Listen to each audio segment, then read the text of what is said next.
Chapter 23. After about half a cup of tea's time, the noise below suddenly became louder. Then, a strange chirping sound gathered together like a tide. A moment later, a black cloud suddenly flew up from the bottom of the heaven pit. Upon closer inspection, one would discover that this black cloud was actually made up of swallows that were completely black in color. Lu Chen stood to the side and looked at the swallows. After carefully identifying them for a while, he found that there was a circle of scarlet around the beak of these swallows, and on the tail feathers, there were indeed a few scarlet feathers among the black feathers. They looked brighter and more beautiful than the black feathers around them. They seemed to be the red-beaked scarlet swallows that Hong Chuan had mentioned before. At this moment, Hong Chuan, who was standing at the edge of the heaven pit, could see the appearance of these swallows even more clearly. Suddenly, a look of joy appeared on his face. Then, he muttered something and suddenly shook his hands. He spread them out and the thin net opened up with a "hoo" sound. It flew into the air and flew into the group of swallows. Only a burst of shouting and the group of swallows was suddenly in chaos. The strange net's mesh was neither too big nor too small, just enough to catch these swallows. At the same time, a strange glimmer appeared on the strange net. It actually surrounded the swallows in mid-air and covered all of them. Then, it flew back to Hong Chuan's hand. This trip and return was really magical. This kind of method was clearly a magic treasure of the legendary immortal sections. Lu Chen stood at the side and looked at this scene with a trace of a smile on his face. His gaze moved to Hong Chuan, who was standing at the edge of the heaven pit and stared deeply at him. Hong Chuan was standing at the edge of the heaven pit. Not far from his feet was a cliff, but he didn't seem afraid at all. His eyes were only looking at the strange net in mid-air. He stretched out his arm and caught the net that flew back to him. He looked inside and immediately beamed with joy. He turned back to Lu Chen and said with a smile, "There's no mistake. It's the red-beaked scarlet swallow." Lu Chen smiled and nodded, "As long as it's right." He then asked curiously, "Oh yes, I remember that the swallows here aren't considered spirit beasts. Why did you catch them?" Hong Chuan reached into the net and grabbed a swallow. Then, he looked directly at the tail feather. After carefully looking at it, he pulled out a red feather from the feathers. Then, he loosened his fingers and let the swallow fly. Holding the scarlet feather in his hand, he smiled at Lu Chen and said, "This is it." Although the red-billed scarlet-feathered swallow was not a spirit beast, the scarlet feathers on its tail were quite beautiful. Especially if one was not afraid of trouble, they could weave these feathers into a shawl, which was also very beautiful. "There's a senior in my sect who likes this thing, so I specifically found this place to search for Qi Yu as a token of filial piety to her." "I see." Lu Chen suddenly understood. He thought to himself, no wonder Hong Chuan is so interested in these inconspicuous swallows. It turns out that it's all for the sake of flattery. It's all out of filial piety. After understanding the whole story, Lu Chen was not in a hurry. He simply found a rock on the side and sat down, watching Hong Chuan use the strange net to catch these swallows. The strange net was very strange, but it was quite useful. Every time Hong Chuan used it, he almost never missed, so he quickly caught a lot of swallows. However, in the process, Lu Chen quickly discovered that Hong Chuan's requirements for the scarlet feather were quite high. He almost didn't want the ordinary ones, the flawed ones, the ones with dim luster, or the ones with missing tail feathers. Basically, he only chose the scarlet feather that looked perfect. As a result, the speed at which he collected the scarlet feather slowed down a lot. Every time Hong Chuan checked the tail feathers, he didn't kill them, but released the swallows. He seemed to be a kind person. Lu Chen waited for a while. Seeing that Hong Chuan had collected about a dozen beautiful scarlet feathers, he couldn't help but ask, "How many feathers do you want in total?" Hong Chuan said without hesitation, "At least 100. Lu Chen replied with an "oh" and said, "Take your time then." Hong Chuan turned his head and grinned at him, then turned back to catch the swallows. Just like that, they stayed on the edge of the sinkhole, and the place where the swallows looked for food seemed to be on this mountain top. A dark mass of swallows flew everywhere. After about half an hour, Hong Chuan finally almost completed the task. He counted the collected scarlet feathers again. There were a total of 98, so he smiled and said to Lu Chen, "One more net will be enough." Lu Chen smiled and nodded, and Hong Chuan stood at the edge of the sinkhole, ready to catch again. Who knew that at this time, perhaps because of the passage of time, The sky had already darkened, and many of those swallows had already returned to their nests. The number of swallows still flying in the sky had decreased, and they looked sparse. Hong Chuan's net seemed to be unable to catch more than a few, and at the same time, more swallows were flying into the sinkhole, chirping as they flew towards the steep rock wall. Hong Chuan looked a little anxious, and waited for a moment with his eyes wide open. Suddenly he saw a small group of swallows flapping their wings and flying over. There were about a dozen of them, and they also flew into the sinkhole. Hong Chuan was shocked, and when he looked again, there were almost no swallows left in the sky. In a hurry, he hurriedly took a step forward and threw the net in his hand towards the last small group of swallows. The strange net glimmered. It was indeed a magic weapon of the immortals, and it accurately covered those swallows, and then flew back. Hong Chuan was overjoyed, and leaned forward to reach out to catch it, but at this time he suddenly heard Lu Chen's exclamation behind him, shouting, "Watch your feet!" Hong Chuan's heart jumped, and subconsciously looked down, but before he could react, his body slanted, and he lost his balance and fell down. It turned out that he was already standing not far from the edge of the cliff, and just now the last net was a little hasty, and for a moment he forgot the situation under his feet. He actually stepped on empty air, and immediately slipped and fell down. This time Hong Chuan was shocked, and cried out involuntarily, and at the same time his hands and feet flailed, desperately trying to grab those rocks and grass on the cliff to maintain his balance. But this sudden fall, the momentum was not small, those rocks and grass were all broken, and he actually could not hold on, and his entire body still fell down uncontrollably. At this critical moment, suddenly a figure pounced over from above. In a flash, he suddenly stretched out his hand, and grabbed Hong Chuan's hand, and pulled his body. Hong Chuan's falling momentum suddenly stopped, and at this time his entire body was suspended in the air, and only his right hand was grabbed by Lu Chen, who had just pounced to the edge of the cliff. The mountain breeze blew over, and both of their faces became incomparably pale. Obviously they were frightened. Chapter 24. Hong Chuan subconsciously looked down and saw that the bottom of the sinkhole was dark, like a bottomless abyss. If he fell in, even if he had cultivation experience, he would only end up with his body broken into pieces. At this moment, Hong Chuan felt all the hairs on his body stand on end. He raised his head to glance at Lu Chen, and his eyes were filled with pleading and panic. Compared to Hong Chuan's panic, Lu Chen seemed to be calmer. However, his expression didn't look good either. His face was even slightly distorted, probably because he used too much force. No matter who it was, using one hand to grab such a big living person, it was not an easy task. He leaned on the edge of the cliff, took a deep breath and then whispered to Hong Chuan below, "Don't move. I will pull you up." Hong Chuan's face was pale, looked like he could not even speak properly, only nodded his head. Lu Chen gritted his teeth and let out a muffled groan. He began to exert his strength to pull Hong Chuan up.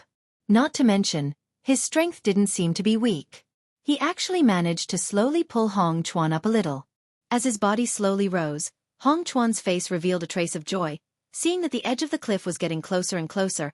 A protruding rock was in front of him. Hong Chuan instinctively stretched out his hand to grab that rock, but at this moment, suddenly a gust of fierce mountain wind blew over. Hong Chuan's body suddenly swayed uncontrollably. Lu Chen's arm swayed a little, only felt that it was extremely strenuous for a while. He immediately panicked, growled from above, "Don't move!" Hong Chuan was startled, shouted, "I didn't move, I didn't!" Before he finished his words, suddenly a crashing sound was heard. The rock that he was grabbing crumbled again, falling down. Hong Chuan's body suddenly sank, and he immediately fell down. He even pulled Lu Chen with him as he fell down as well. Lu Chen was shocked. Just when he wanted to grab the rocks and trees beside him to stabilize his body, the falling force was too strong. He was also brought down, falling down the cliff. A strange crashing sound was heard. Gravel fell from the cliff everywhere. The two of them fell from the edge of the cliff. Fortunately, after the delay, they were still beside the cliff. At this critical moment, both of them desperately grabbed at the cliff, pine and cypress grass roots, protruding rocks, whatever they could grab, but they still kept sliding down, and the speed was getting faster and faster. Right.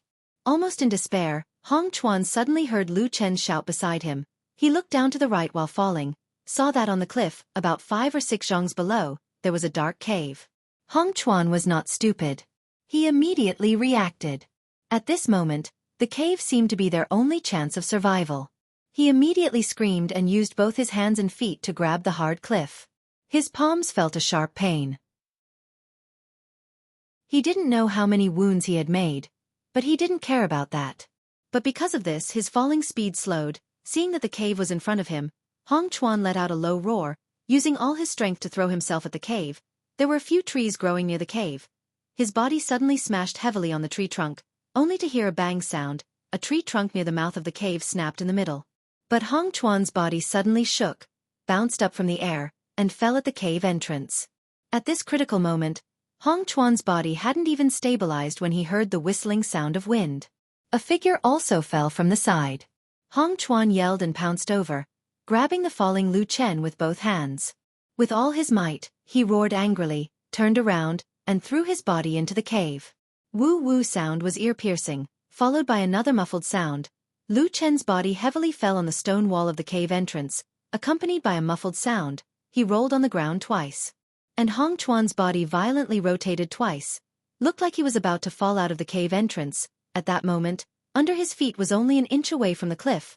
Hong Chuan's face was scared white. Fortunately, the trees at the entrance of the cave that did not seem to be very thick once again saved his life. In a panic, Hong Chuan waved his arms and grabbed onto one of the tree trunks. Only a rustling sound could be heard and countless leaves fell. However, his body trembled and swayed countless times before he finally stabilized himself at the entrance of the cave. For a long time, the cave under the cliff was silent. Only two people who were still in a state of shock, leaning against the stone wall of the cave entrance, panting heavily. When the two people's panting gradually calmed down, they raised their heads at the cave entrance and looked at each other. The expression on their faces looked a little strange. After a moment, Hong Chuan let out a dry laugh, stood up, and deeply bowed to Lu Chen, said, "Brother Lu, I am really sorry. I have implicated you again." Lu Chen also shook his head with a bitter smile, then immediately waved his hand and said, "Forget it, just now you also risked your life to save me once, let's consider it a draw." Hong Chuan's face was full of regret, looking a little embarrassed, as if for a moment he did not know what to say. Lu Chen, on the other hand, seemed to be more open-minded than him. After resting in place for a while, his expression returned to normal. He looked around the cave entrance and suddenly exclaimed, These two trees seem to be gold Siamese?" Hong Chuan, who was looking awkwardly at the side, was startled when he heard this, and seemed to be surprised. The gold thread phoebe was not an ordinary tree species. There were spiritual patterns on the tree body. It was an authentic spiritual tree. Its leaves, buds, and roots were all useful spiritual materials in the Taoist sects. But the most precious thing was the trunk of this tree. It was tough and hard. It was of great use. Hong Chuan took 2 steps forward and came to the cave entrance with the 2 trees growing. At this moment, although the sky was a little dark, there was still some light at the cave entrance. He carefully looked at the 2 trees, including the one he had smashed before, then nodded to Lu Chen and said, "Brother Lu has a good eye. These 3 are really gold thread phoebe, but it is a pity that they do not seem to be old. The trunk is a little thin. It cannot be used as a big material." Lu Chen walked over and patted the trunk of one of the gold thread phoebe trees, and said with a smile, "This is already not bad, okay? Although it is only as thick as the mouth of a bowl, this place is not a blessed enclave, or a place full of spiritual power like the spirited mountain. Just to grow like this, it would take at least 100 years. "That's true." Hong Chuan sighed, then pondered for a moment and said, "Brother Lu, it is useless for me to take back such a gold thread phoebe. It is better for you to handle it." Chapter 25. Lu Chen shook his head with a smile and said, "The spirit tree has not matured yet. Even if it was cut down, it would only be worth a few spirit stones. What a pity. Forget it, let it stay here for a few more days." Hong Chuan was slightly surprised. After looking at him, he nodded. After the 2 of them rested for a while, they began to try to find a way out. Just now, they had accidentally fallen down from the cliff. At this moment, the cave entrance was at least 20 feet away from the cliff. The middle was almost all rock walls. It would be very difficult to climb up. After looking around for a while, the 2 of them could only turn back to look at the cave. Needless to say, with just a glance, he discovered that this seemingly small cave was actually a completely different world. Lu Chen pulled a few pieces of mountain wood and lit them with a match. Then, he and Hong Chuan walked into the cave. After going around a few rocks, they saw a small winding path in front of them. It actually extended forward into the mountain. The two of them looked at each other. After a while, Wuxia said, "Let's go. Otherwise, we'll just be waiting for death here." Hong Chuan agreed, and the two of them walked forward. As they went deeper, the depths of the cave were soon plunged into darkness. The torches illuminated the nearby stone walls, and they could see many sharp stone edges and rocks. As they went further, water droplets began to drip from the stone walls. Some places were covered in moss, and occasionally, they could see some small insects crawling about in the light of the fire. The surroundings were very quiet. There was almost no sound. Soon, the passage became so narrow that only one person could walk. Wuxia looked around and said to Hong Chuan behind him, "It seems like no one has been here before." Hong Chuan nodded. There was some worry in his eyes. He said, "I don't know if we can get out of here." Wuxia said, "It depends on luck." After saying that, he turned around and continued walking forward. At the same time, perhaps to liven up the atmosphere and make the two more relaxed, he even said with a smile, "I remember when I was young, I often heard stories told in some tea houses and taverns. Every time there was a crisis like this, the bad guys would be unlucky, while the good guys would turn misfortune into fortune, or even gain fortune from misfortune. For example, they would suddenly see some immortal's cave, or obtain some peerless opportunity." Hong Chuan's face was originally solemn and serious. However, after hearing these words, he could not help but laugh. He shook his head and said with a smile, "Now that you mention it, it seems to be true." After a pause, he smiled and said, "I just don't know if we're the good guys or the bad guys." Wuxia smiled and said, "Yeah, who knows?" In life it was easy to say good guys and bad guys, but in fact, it was not necessarily that easy to distinguish. And at this moment, in this sky cavern in the wilderness, in terms of luck alone, the good or bad of Wuxia and Hong Chuan did not seem to be very clear. They walked for a long distance. They felt that they had walked in this strange and natural mountain path for a long time, but they actually did not reach the end. During this process, they were quite lucky that they didn't encounter any accidents. But similarly, there weren't any immortals' abodes, peerless Tao techniques, divine ability manuals, or powerful fortuitous encounters that suddenly fell from the sky in front of them. From this point, it seemed that these two people were neither good nor bad. "I think I'm a good guy," Hong Chuan, who was walking at the back, said with some difficulty and panting. After walking in this dark and narrow mountain path for a long time, he still felt a little tired. Moreover, the surrounding was too dark and too quiet, which always made people feel a little strange. Therefore, he wanted to talk to Wuxia. "You see, after walking for so long, nothing happened to us, so it must be okay." The torch in Wuxia's hand was almost burned out. He looked at the last bit of burning flame with some worry and said at the same time, "Is that so? You can't decide who is good or bad by yourself. When you were in the Kunlun party, what did your fellow disciples think of you? Were you good or bad?" Hong Chuan thought for a while and said with some uncertainty, It seems that no one really said that before, no matter good or bad. Who would say others are good or bad for no reason?" Wuxia smiled and said, "Is there not even one person who said it?" Hong Chuan shook his head and said, "No." Wuxia said, "Then in your heart, have you ever thought about who is good and who is bad?" Hong Chuan was startled and said, "I think it should be us righteous people who cultivate the celestial way and uphold justice, are good people. Those evil people who kill innocent people indiscriminately, are bad people." Wuxia's body paused for a while, as if he wanted to say something, but for some reason, he stopped. Hong Chuan followed behind him. Seeing him stop, he also stopped behind him and said, "Brother Lu, what's wrong?" Wuxia turned around and looked at Hong Chuan. When he opened his mouth and seemed to want to say something, suddenly, the two people's eyes suddenly darkened. The torch had burned to the end. The last bit of flame was also extinguished. The cave in the belly of the mountain was suddenly plunged into darkness. Both of them fell silent. Darkness surged in from all directions in an instant. Silence reigned all around. Not knowing when it started, in the silence that seemed to be able to hear the heartbeat, Wuxia's calm voice suddenly sounded, "Let's continue walking." Hong Chuan was shocked, because at this time, he could hardly see Wuxia's figure in front of him, let alone continue walking. He couldn't help but ask, It's so dark, can you see the road? If only there was a torch. Lu Chen slowly turned around, walked forward and said, "Let's go." Hong Chuan hesitated for a moment, but still slowly groped his way forward. But in that instant, he seemed to suddenly see a blurry figure in front of him in the darkness. It seemed to be Lu Chen's back. The strange thing was, when he saw Lu Chen walking, that posture was still the same as before. One of his hands was still holding the torch, as if there was still light guiding him forward. But it was clearly dark all around. There was not the slightest bit of light. That blurry figure was still walking forward. His hand was still held, as if there was really a fire burning. Silently burning, even the fire seemed to be black flames. In the legends, whenever such a situation was encountered, there would often be a major event, or a fortuitous encounter, or an encounter with a hermit expert, or a rare treasure. In short, the critical moment to test whether a person really had great luck to become the main character of fate had arrived.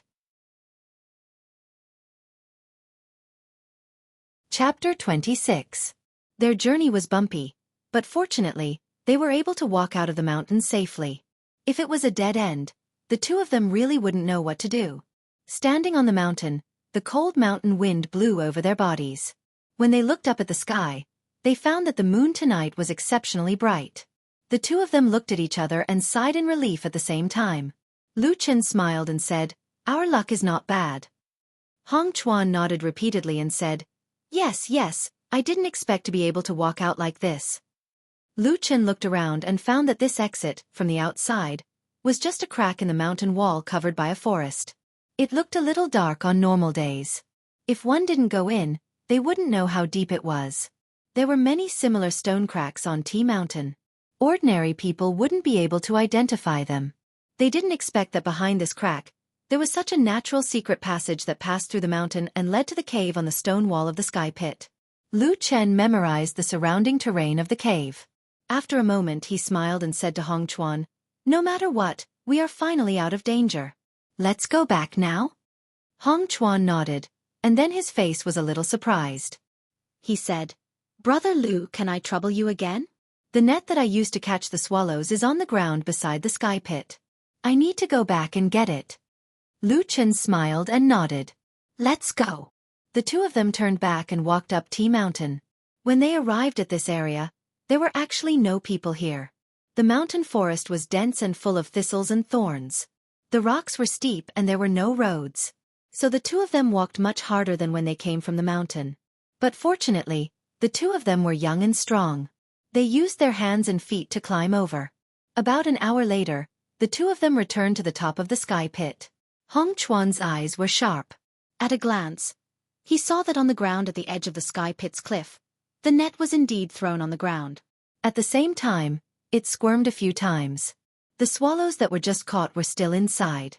Hong Chuan was overjoyed and hurriedly ran over to pick it up. Then, he and Lu Chen retreated further away from the sinkhole and inspected the swallows in the net one by one. Not long after, they found another 4 scarlet feathers in good condition. In this way, in addition to the 98 scarlet feathers he had obtained earlier, this mission had been completed, and he had even obtained 2 more feathers. Hong Chuan let out a long sigh. Lu Chen, who was beside him, smiled and patted him on the shoulder. "Congratulations." Hong Chuan turned around and said sincerely, "I'm indebted to Brother Lu for helping me so many times this time. I'm truly grateful." Lu Chen waved his hand and said with a smile, "It's nothing. Come, since it's done, let's go back." As he spoke, he led the way back. Although it was already late at night, the moonlight was bright, and the roads on the T Mountain were more or less visible. In addition, Lu Chen was very familiar with this place, so the two of them did not encounter any obstacles or dangers along the way. Just like that, they safely walked down the T Mountain and returned to Lu Chen's straw hut. Then, the two of them rested separately. In the blink of an eye, it was the second day. When the sun rose and the sunlight drove away the coldness of the night, the sound of chickens crowing and dogs barking could be heard from afar in Qingshitang village. A few wisps of smoke curled up from the chimneys. It was a peaceful and tranquil scene. Outside the straw hut at the foot of the T Mountain, Lu Chen sent Hong Chuan, who was dressed properly, out. At the same time he asked him, "Brother Hong, you really don't need anything else? The things you brought previously have all fallen into the water and disappeared." Hong Chuan shook his head and said, "Those are just worldly possessions, it won't be a problem." As he spoke, his expression turned serious, and he looked at Lu Chen and said, "Brother Lu, you have a noble character which I, Hong Chuan, have rarely seen in my life. My master used to teach me that it is difficult to distinguish between good and bad people in the world, but one cannot be judged by one's cultivation level. Seeing it today, I finally know that it is the truth." Lu Chen laughed and said, "Brother Hong, you are flattering me. I only helped a little, don't take it to heart." Hong Chuan shook his head and said, "Not at all. This is not a small matter to me, and even if it is a small matter, Brother Lu acted bravely for a just cause and helped out righteously. Last night before I fell asleep, I asked myself, if I was Brother Lu, would I be able to do the same? But after thinking about it again and again, I did not dare to say the word yes with certainty. I am really ashamed." Lu Chen was startled, and the smile on his face disappeared. He looked at Hong Chuan with a rare respect and said, "Brother Hong, you are too strict with yourself." Hong Chuan smiled and looked at Lu Chen. He said, "Brother Lu, you have indeed helped me a lot this time. In addition to that accident on the mountain last night, you even saved my life. I really do not know how to repay such a great kindness." Lu Chen smiled and shook his head. Just as he was about to say something, Hong Chuan said, "Brother Lu, let me be bold and ask one more thing.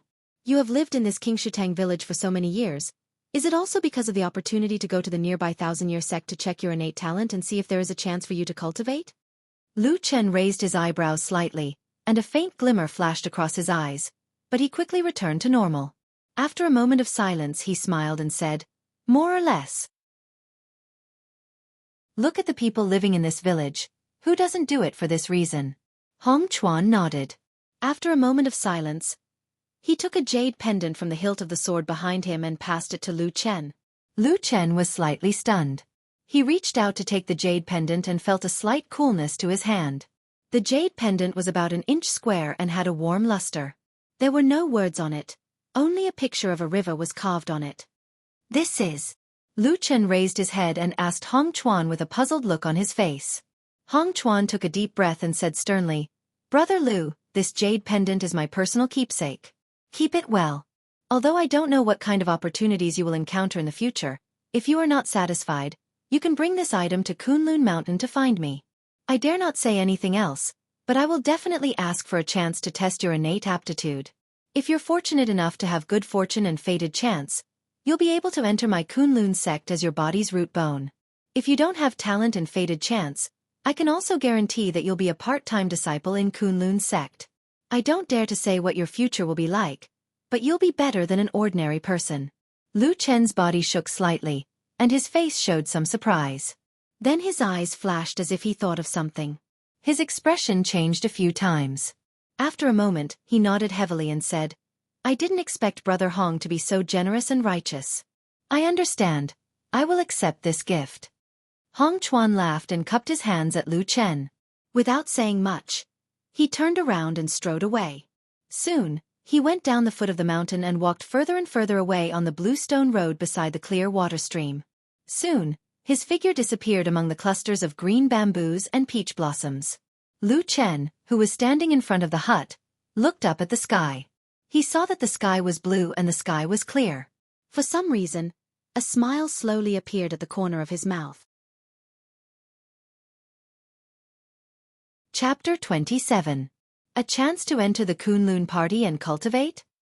In the tavern, the plump old ma sat at a table by the window. His stubby fingers caressed the jade pendant in his hand. After a while, he looked at Lu Chen with a strange expression. Lu Chen, who sat across from him, tilted his head back and drank a glass of wine. He shrugged and said, "At least that's what he said." Old Ma snorted and stared at Lu Chen. "Don't play dumb in front of me. I don't believe you can't hear the strangeness in those words." Lu Chen smiled but didn't say anything. Old Ma ignored him and continued, saying, "Everything in this world is the same. Look at the mortals in Qingshutang village. They spend most of their lives working hard for an illusory chance. How can this kind of chance be so easily obtained?"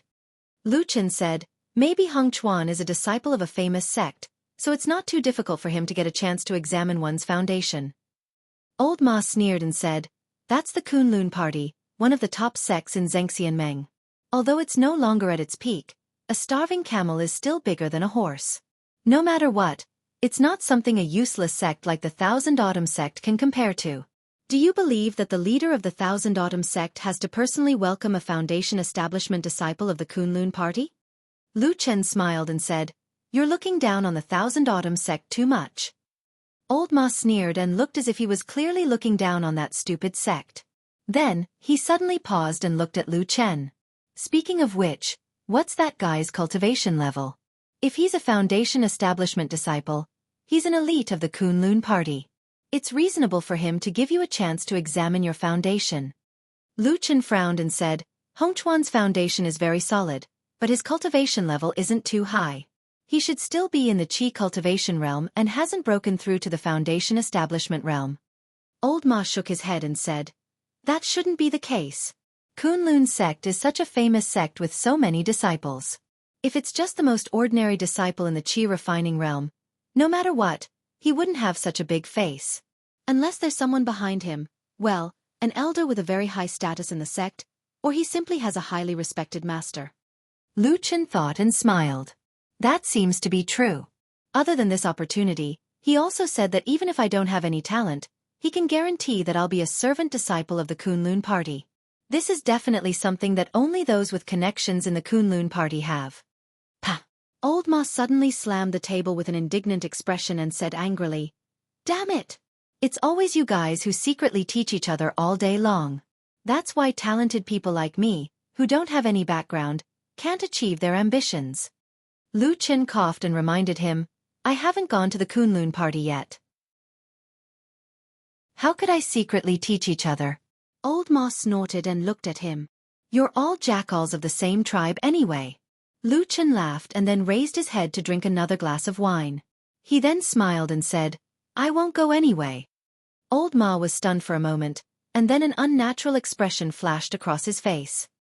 He sighed and said, "It's a pity that you had such a good talent back then, but it was destroyed by the vicious black flame curse." Lu Chen's eyes drooped slightly, and then he smiled. He stood up and walked to Old Ma's side. He patted his thick shoulder and said with a smile, "It doesn't matter. Anyway, I've lived a mortal's life for 10 years. I'm used to it now." Old Ma wanted to say something but stopped on second thought. Lu Chen stretched himself and took the jade pendant from Old Ma's hand and put it back into his arms. Then he walked towards the door and said with a smile, "I was tired last night. I'm going back to catch up on sleep today." Old Ma didn't get up to see him off. He just silently watched the man walk out of the tavern and gradually go away alone. Looking from afar, he always felt that his back seemed a little lonely. The weather was sunny, and Qingshitang village became lively. Miss Ding Dang, who usually liked to sleep in, woke up early again today. She was dressed neatly, and her face was pretty. Walking through the village, she attracted many glances. Some were envious, some were infatuated, some were greedy, and some were jealous. However, she didn't care. She had seen these kinds of looks many times. At least in this village, she wasn't afraid. Even though 1,000 spirit stones was a large amount, it was no longer an unreachable amount. As long as she was lucky in the future, she would be able to gain the favor of the elders of the Thousand Autumns sect. Humph. These stinky men in the village, those stingy wretches who wanted to strip her naked with their eyes, and those hypocritical and jealous women, they were all ants under her feet.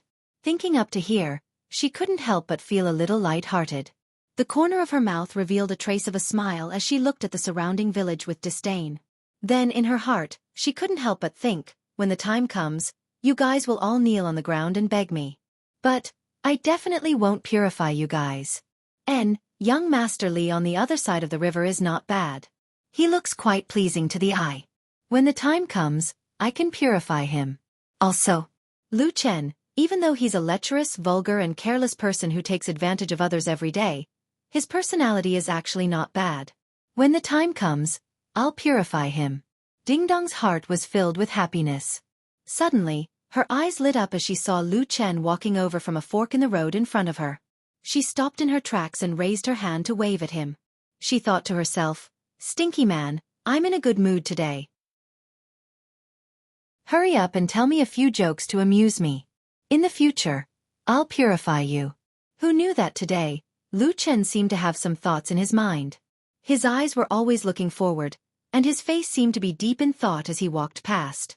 He actually didn't notice Ding Dong's greeting and just walked past her. Ding Dong was stunned for a moment, and immediately felt a burst of anger. She stared hatefully at Lu Chen's back and clenched her teeth. She thought to herself, "This stinky man is indeed useless.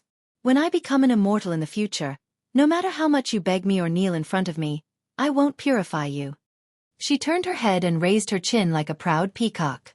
She didn't look at Lu Chen anymore, but just happened to see that on the other side of Qingshui Creek, there was a group of women surrounding them. In the middle of the group, there was a handsome man standing with a smile. If it wasn't young Master Li Ji, who else could it be? Ding Dong's heart jumped. She couldn't be bothered with Lu Chen anymore. She lifted her dress and hurriedly walked towards the other side of Qingshui Creek.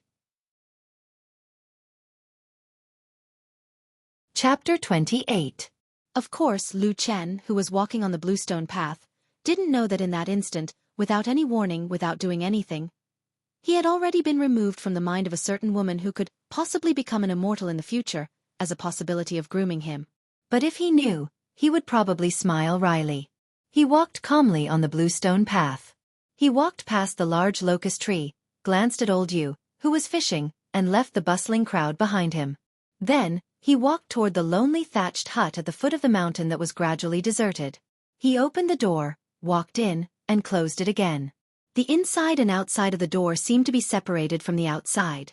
An unremarkable stalk of grass floated down from the sky, slid in front of him, and slowly fell to the ground. Lu Chen looked at the stalk of grass. A trace of fatigue slowly appeared in his eyes. Then, he walked over to the bed and lay down. He lay there quietly. After a while, he closed his eyes. His vision darkened, but then light shone again. He seemed to see lofty mountains, thousands of rivers, and a vast expanse in the distance, like an ocean. These illusions were what he saw when he immersed his divine sense into his body. To most mortals, this was a very strange and miraculous ability. Only cultivators who had cultivated the immortal Tao could possess this ability. With this divine sense that could peer into one's meridians and qi, one could observe the condition of one's body, including the 5 elements divine disk in one's qi, which most mortals yearned for. In other words, one didn't need magic treasures like the immortal mirror to see if one had the aptitude to cultivate. However, this seemed to be a paradox. This kind of divine sense could only be possessed by cultivators who had cultivated the immortal Tao, but those who hadn't cultivated before wouldn't have this kind of divine sense and thus wouldn't be able to see one's aptitude.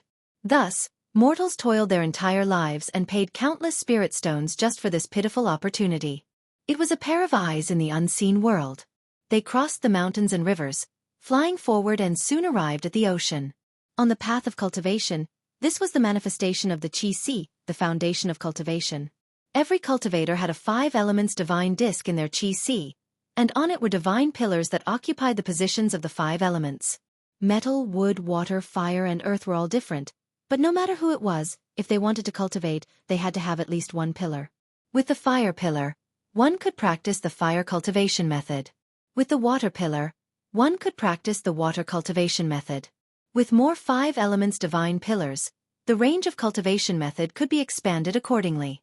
This was the fundamental principle of the human cultivation world for thousands of years. As for the strength of one's innate talent, it depended on the luster of the 5 elements divine pillars. They were all different, so he would talk about them in the future. At this moment, Lu Chen looked out and saw the clouds moving away and the wind blowing. Suddenly, everything was gone, leaving only an object rising up from the depths of the energy sea. It was the 5 elements godly disk. However, it was different from the dazzling godly disk of ordinary people. The godly disk in his body was charred black, withered and cracked in many places, and there was not a single divine pillar on the godly disk. Between those terrifying cracks, between the collapsed remains of the divine pillars, he could still see clusters and clusters of flames silently burning and tearing. They were like demons in hell, glaring at him with incomparable fierceness, using the most vicious curse to burn his soul, never to stop. His eyes were indifferent and expressionless. He just looked at the godly disk that was covered with cuts and bruises, and on the godly disk that symbolized the foundation of all cultivation, there was a continuous burning flame. That was a black flame that used his soul as fuel. It looked like it was entangled with him forever, and it would not stop until he died. Day after day passed. The affairs of the world were like the surface of the Dragon Lake, always calm and unperturbed. Everything went according to plan, and everything seemed to be peaceful. The only change was the newcomer, Li Ji. He was getting more and more liked by the girls in the village. His paintings were really beautiful, especially the court ladies. They were vivid and lifelike, so much so that people felt that they were even more beautiful than real people. Moreover, he was really very handsome. So the girls in the village flocked to him, pestering him all day, begging him to paint for them. Ding Dang was no exception. These days, she squeezed until her head was broken, and she was thick-skinned, waking up early and returning late. She was not afraid of other people laughing at her or gossiping, and she actually made Li Ji paint for her twice. Adding the first time, it was 3 paintings. 3 paintings, all of them were of her. One painting was Summer Night leaning on the window and gazing at the moon. Another was Spring Wind Peach Forest admiring flowers. And the last was Palace Dress Girl chasing fireflies. 3 paintings, each of them were exquisite, each of them were beauties, as if condensed into the most beautiful moments of a girl's life, each beautiful figure reflected on the paper. Ding Dang loved these paintings. She carefully framed them and hung them in her room, on the same white wall. She would often stare at them in a daze, occasionally blushing, and often smiling. On this day, she was once again looking at the paintings of beauties on the wall. Her eyes were slightly intoxicated. Suddenly she heard someone knocking on the door, causing Ding Dang to wake up. She walked out and shouted, "Who is it?" before opening the door. There was a figure standing outside the door, laughing at her, revealing his white and neat teeth. Ding Dang was startled and said, "Why is it you?" Lu Chen smiled as he walked past her, walked into the courtyard, looked around, and then said with a smile, "You speak like you are treating me as an outsider. In the entire Qingshitang village, I am probably the one who comes to your house the most." Ding Dong's face slightly reddened, and she smacked him, then closed the door, walked over and said, "Glib tongue, why can't you change?" Lu Chen laughed, stood beside her, and then reached out to her shoulder, pulling Ding Dang into his embrace, and said, "Everyone is so familiar with each other, there is no need to put on an act."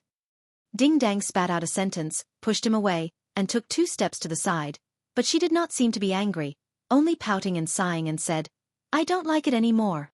Lu Chen was startled, and the smile on his face disappeared.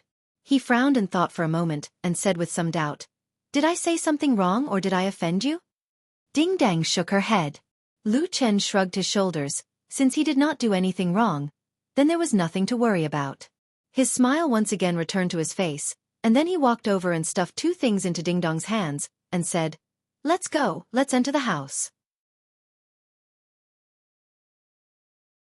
Chapter 29. Ding Dang did not know why, but her heart suddenly jumped. She lowered her head to look at her palm, where there were 2 beautiful and bright spirit stones. The beautiful light refracted in mid-air, and it looked as if there was a faint rainbow light lingering around the spirit stone, adding a bit of temptation to it. Lu Chen smiled and pulled Ding Dang. Ding Dang lowered her head, hesitated for a moment, then slowly walked forward, following him into the house. The spring wind was as gentle as a lover's hand, lightly blowing through the mountains and villages. The grass and flowers in the courtyard slightly trembled, and on the petals there were crystal-clear dew-drops. After the sound of breathing calmed down, under the soft bedding, they calmly lay on the bed. The world outside the house seemed to be separated far away, as if there were only the 2 of them left in the world. It was abnormally peaceful and tranquil. Ding Dang slowly sat up, using the quilt to cover the skin below her chest, and leaned against the wall beside the bed. Her face still had a bit of a captivating red, her gaze as gentle as water. Then she saw the 3 paintings hanging on the opposite wall. She stared at the paintings, looking at them for a long time. The expression in her eyes gradually changed. At this time, she suddenly felt something. Lowering her head to look, she discovered that the man had turned around, and was also looking at her. "Why are you looking at me?" Ding Dang asked. Lu Chen smiled, reaching out his hand to lightly caress Ding Dong's cheek, then sincerely said, "You really are a beauty." Ding Dang bit her lips, then smiled, looking a bit happy, but then she looked at the opposite wall. After a moment, she said in a low voice, "Lu Chen. And I don't want to be like this in the future." Lu Chen looked at her, smiled and said, "I don't understand, don't want what?" Ding Dang took a deep breath and said, I don't want you to give me spirit stones and then sleep with you. The smile on Lu Chen's face faded, but he didn't seem to be angry. He just quietly looked at Ding Dang, and after a while said, Are you trying to say that you don't want to sell your body for spirit stones anymore? Ding Dang nodded and said, Yes. Lu Chen replied with an oh and said, Okay, I got it.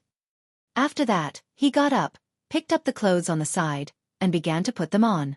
Ding Dang was still leaning on the bed, staring at him in a daze. When Lu Chen finished putting on his clothes, he turned around to look at Ding Dang, hesitated for a moment, then said, Why is it, can you tell me? Ding Dang silently shook her head. Lu Chen smiled and said, But since you don't produce and don't have any other way to earn spiritual stones, what are you going to do with the remaining spiritual stones? Ding Dang pursed her lips and said in a low voice, I have my own ways. All right. Lu Chen shrugged his shoulders, turned around and walked out of the door. In the middle of this, his gaze swept across the white wall, stopping on the 3 paintings hanging on it for a moment. Then he turned around and said to Ding Dang, These paintings, they draw you quite beautifully. Ding Dang giggled, her snow-white shoulders were bare, and she hugged the blanket tightly to cover her chest. Then her laughter became more and more joyful, louder and louder. Finally, when Lu Chen was about to walk out of the door, he heard her shout from the bed behind him, saying, Thank you. Lu Chen's footsteps paused for a moment, then he turned around and smiled towards the room. No need to thank me, I also like being with you. Finished speaking. He waved his hand towards the room, then turned around and walked out with large steps. Inside the room, Ding Dang, who was sitting on the bed, stared blankly at the man's disappearing figure, slowly biting her lips. The smile on her face gradually disappeared. Then she grabbed the blanket even tighter, tightly wrapping her body, as if she was feeling a little cold. There were no other customers in the tavern, so only Lu Chen and the tavern manager Old Ma sat opposite each other. Old Ma poured a cup of wine for him, then said, Seems like there's nothing else. Lu Chen looked at him and said, What do you mean?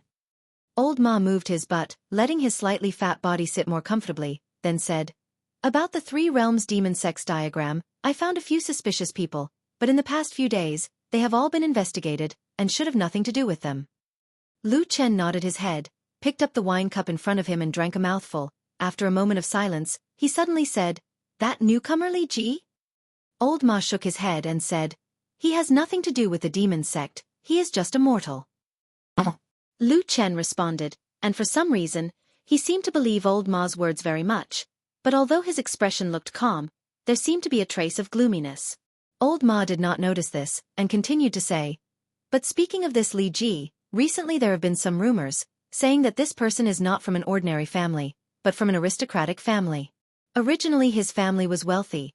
Unfortunately an accident happened, and his family fell, so he ended up here. Lu Chen's eyebrows slightly raised, looked at Old Ma, and said, Aristocratic family? Old Ma laughed and said, That's what the rumors say, probably because of this. Li Ji does not know anything else, but he is proficient in zither, chess, calligraphy and painting. By the way, I heard that because his family was wealthy in the past, his family was on good terms with a certain cultivation sect, and one of the sect's elders once showed him the kindness to examine his talent, and it was confirmed that he has an extraordinary innate talent, and in his chi ocean, there is not only the 5 elements disc for cultivation, but also 2 pillars of metal and water, which is a rare metal and water spirit vein. Lu Chen placed the wine cup in his hand on the table, and smiled, but did not speak, his expression thoughtful. Old Ma did not mind, and continued to say, That's why everyone in the village is saying that as long as this young Master Li gathers 1,000 spiritual stones and visits the Thousand Autumn sect with a celestial mirror, he will definitely be accepted as a disciple of the sect. Lu Chen thought for a moment and said, So this young Master Li Ji is no ordinary person? That's right. Old Ma smiled and said, Nowadays, many people in the village are sucking up to him, especially those women, they surround him like crazy.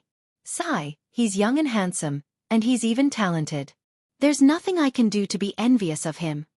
Lu Chen smiled and pushed the wine cup forward and said lightly, Pour the wine.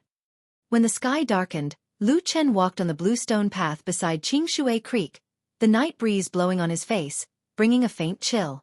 The scenery of Qingshui Creek under the night sky was different from the scenery during the day. The reflection of the water in between the shadows of the trees was like pieces of glass that had been cut into pieces, sparkling and sparkling, reflecting every spot of light. Chapter 30. There were ripples in the wind. The bamboo swayed and the peach trees trembled. He walked to the foot of the mountain and entered the grass hut. There was no one in the grass hut, just like any other day. Lu Chen watched the gray stalk of grass slowly fall and then turned to close the door. He walked to the bed and lay down.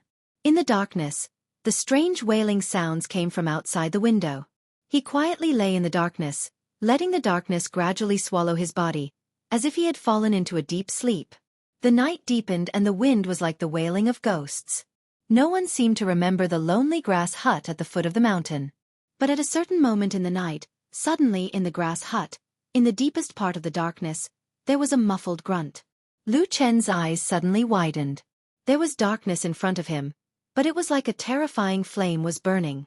Black fire. Black fire burst out from every corner of his body, like a dancing poisonous snake, wildly twisting, burning all the flesh on his body, but not damaging any of his clothes or bedding. Everything was silent, but it was as if the heavens and earth had suddenly collapsed. The miserable cries surpassed all the wails in the world. After a moment, the bed suddenly trembled, and then he disappeared.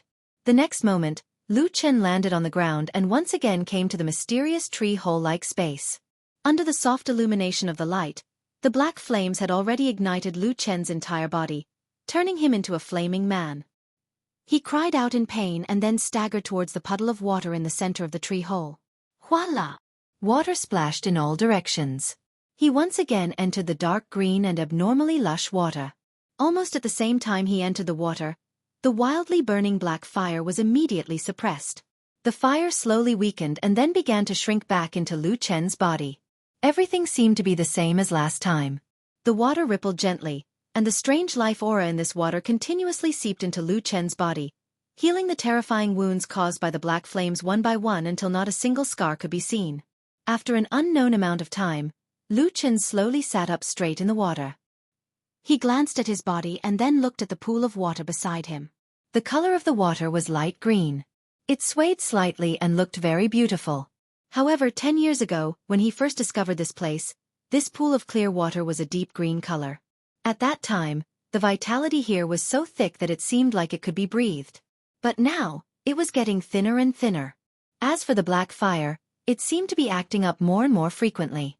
If the last bit of green in the water disappeared, what would be the fate that awaited him? Dripping wet, he sat in the water for a long time without getting up. His expression was indifferent as he silently pondered. This spring seemed to be slowly passing by. The weather began to heat up and the days brightened earlier and earlier. However, the spirit tea trees on the tea mountain became more and more luxuriant. Cicadas were already chirping on the big pagoda tree by Qingshui Creek. The old fisherman was still fishing under the tree.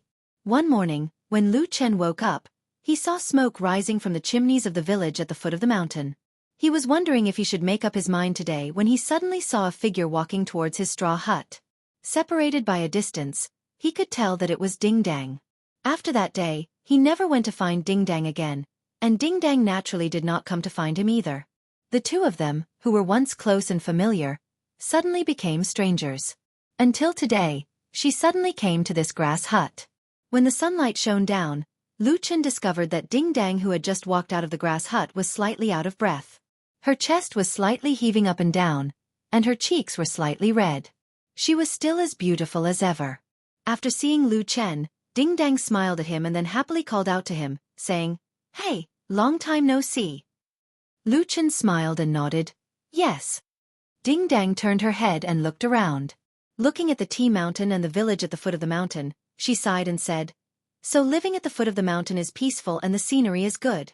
If I had known earlier, I would have also come to live here." Lu Chen laughed, "When night comes you won't like it here." Ding Dang laughed, then looked at Lu Chen and said, "How have you been recently?" Lu Chen said, "Pretty good, how about you?" Ding Dang said, "I'm also pretty good." Lu Chen nodded and said, "That's good." Following that, they suddenly did not speak, as if they had nothing to say, but also as if they were a little embarrassed. Even if they deliberately pretended that nothing had happened, it would not help. The silence continued. The two people seemed to be at a loss. After a moment, it was Lu Chen who lightly coughed and said, "What did you come to find me for?" Ding Dang thought for a moment and said, "There is something I want to tell you." Lu Chen said, "Oh, go ahead. Can you lend me 300 spirit stones?" Ding Dang suddenly asked after a moment of silence. Lu Chen suddenly became silent and looked straight into Ding Dong's eyes.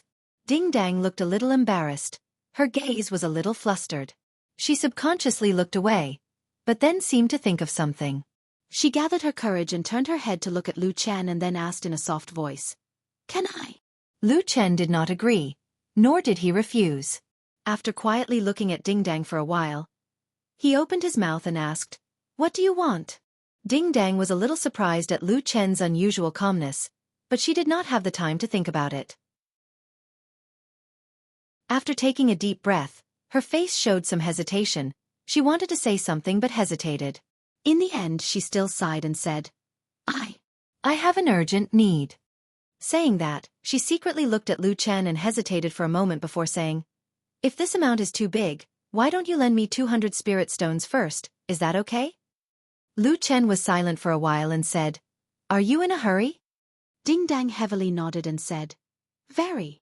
Then she softly said, "The people in this village are all. I really can't think of anyone else who can help me, so I came to find you." Lu Chen smiled and slightly lowered his eyes. After a while he said, "I don't have that many spirit stones on me right now. Wait for me for a day, I'll see if I can gather them." Ding Dang was overjoyed and cheered. Then she smiled and nodded her head repeatedly. The peaceful and plain life continued. The people of Qingshitang village welcomed summer after the warm and beautiful spring. But other than the weather gradually becoming hotter and the chirping of cicadas in the trees, it seemed that the life of the village did not change much. Until the 4th day of the 6th month, a piece of news suddenly spread, causing this peaceful little village to be in an uproar. Chapter 31. For the first time in decades, an accomplished immortal master from the Thousand Autumns sect took a fancy to a young man in Qingshitang village. After the young man paid the fee and passed the mirror of immortality, the immortal master from the Thousand Autumns sect was right. This young man was gifted and was accepted as a personal disciple. When the news spread, Qingshitang village was in an uproar. Everyone spread the news. Countless people were envious and jealous. The luckiest young man was the man of the hour in the village, the suave young master Li Ji. In today's world, entering an immortal sect was like a carp leaping through the dragon's gate. From then on, one's life would be completely different. The young man who was smiling warmly and painting for the girls by the stream yesterday was now like a god standing high above the clouds, looking down on all living things. No one could get close to him anymore. As a result, the women in the village often sighed with regret. There were also people who carefully mounted their old pictures and hung them on the wall to look at them every day, treating them as memories that they could recall for the rest of their lives. As for more wishful thinking, no one really thought about it. Occasionally, when they gathered together to talk about young Master Li, they would laugh and argue that he was nicer to them back then. The weather was getting hotter and hotter, and fewer people came to drink. Business in Old Ma's tavern was very bleak. Most of the time, only Lu Chen, who ate and drank for free, came to his tavern. This made Old Ma's mood not very good. In addition, he had not cultivated to the point where he was immune to heat and cold. As a fatty, it was especially easy for him to sweat on hot days, so he was a little irritated. On this day, Old Ma looked at the only customer in his tavern. He was getting more and more annoyed. He said to Lu Chen, "Hey, you already owe me a big debt, and you still have the nerve to come here and eat for free?" Lu Chen laughed and drank the wine in his glass in one gulp. Then, he leaned against the table and said to Old Ma with a smile, "Nowadays, the one who owes the debt is the boss. Don't you know?" Bah! Old Ma spat at him and then wiped the sweat on his forehead with the towel beside him. He walked to the table opposite Lu Chen and sat down. He looked out of the window at the village where the sun was shining brightly and sighed. "Look at the people outside. They work themselves to death from day to night. What's the point of it? Look at that Li Ji. He hasn't been here for long, but he's already in the Thousand Autumns gate. People really can't be compared." Lu Chen shook his head and said, "Aren't you being sarcastic? People who have nothing and want to cultivate are all like this." Old Ma clicked his tongue, but he did not refute Lu Chen's words. He merely shook his head and said, "That Li Ji fellow is really lucky." Lu Chen quietly looked at an unknown direction in the distance outside the window. After staring silently for a while, he turned his head and said to Old Ma, "This is just a chance for that person. There's nothing to care about. But the matter of the evil sect pattern, you still can't find any clues?" Old Ma heard this and scratched his head in distress. He bitterly smiled and said, "Yes." Lu Chen snorted and said, "That pattern can't be carved there for no reason. Something must have happened in this village. Be more careful." Old Ma sighed and said, "It's not like you don't know. I've secretly searched this village many times, but I really can't find anyone suspicious. It's like I've seen a ghost. Those evildoers from the evil sect must be too bored. They just drew a pattern and ran away." Lu Chen was silent. After a while, he placed the wine cup on the table and stood up. He said, "I'm going back." By the Qingshui stream, the green bamboos were still green, but the peach blossoms had already withered.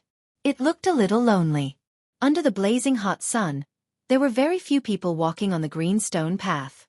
Lu Chen walked along the side of the stream. Just as he was about to walk past the stone bridge, he suddenly saw a familiar figure walking over from the other side of the stream. It was Ding Dang. Lu Chen stopped walking. Ding Dang, who was standing on the stone bridge, also saw Lu Chen. Her face flashed a trace of astonishment. She then smiled and greeted him, but her smile was somewhat forced. The two of them walked to the shade of the green bamboos to talk. Ding Dang looked a little uneasy, but she quickly smiled and said to Lu Chen, "It's been a while." Lu Chen sized her up and nodded his head. "Yes, I haven't seen you in a while. Where did you go?" Ding Dang said, "No, I'm suffering from the summer. I hate this hot weather the most, so I don't like to go out." Lu Chen nodded his head and replied. Then the two of them sank into silence. After a while, perhaps feeling a little awkward, Ding Dang pursed her lips and said, I owe you spirit stones. You will have to wait a little longer. I will return it to you soon." Lu Chen said, "No worries, I don't have anything urgent." Ding Dang looked like she was relieved and her mood was much better. She actually stuck out her tongue and said with a smile, "Don't worry, I will definitely not renege on my debt. I said I will return it to you, and I will definitely return it to you. Moreover, when the opportunity comes, I will also bestow you with a heavenly fortune." "Heavenly fortune?" Lu Chen raised his eyes and looked at Ding Dang. Ding Dang smiled sweetly and nodded her head heavily.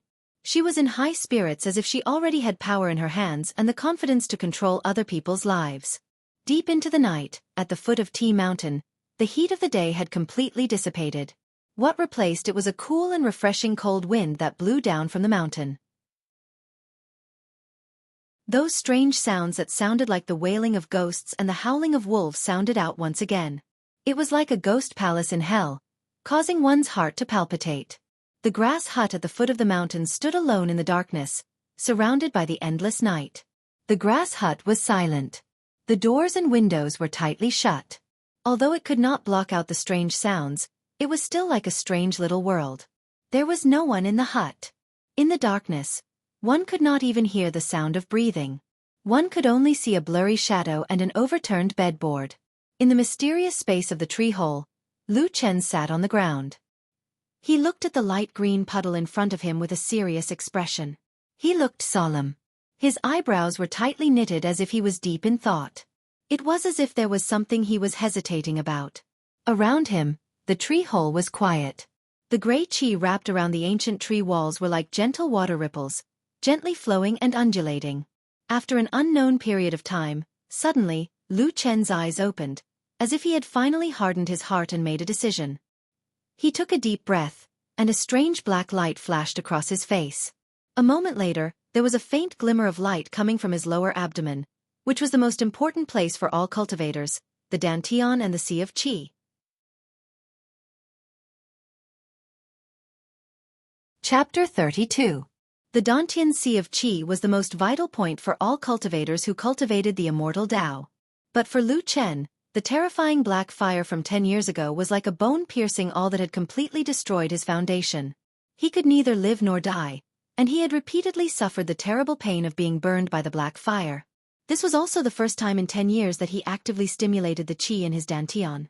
From another point of view, this was equivalent to him actively activating the black flame curse. Sure enough, just as he tried to activate the chi in his dantian, when his completely damaged 5 elements disc trembled slightly and was about to take shape, a demonic black fire suddenly rolled up from the bottom of the disc, emerging from the depths of every hideous crack and wound, like the silent but terrifying laughter of an evil spirit. The black fire instantly spread throughout his dantian sea of chi, and then rushed out in all directions. The black fire burned his body. Lu Chen roared in pain, and the black fire crazily penetrated through many corners of his skin.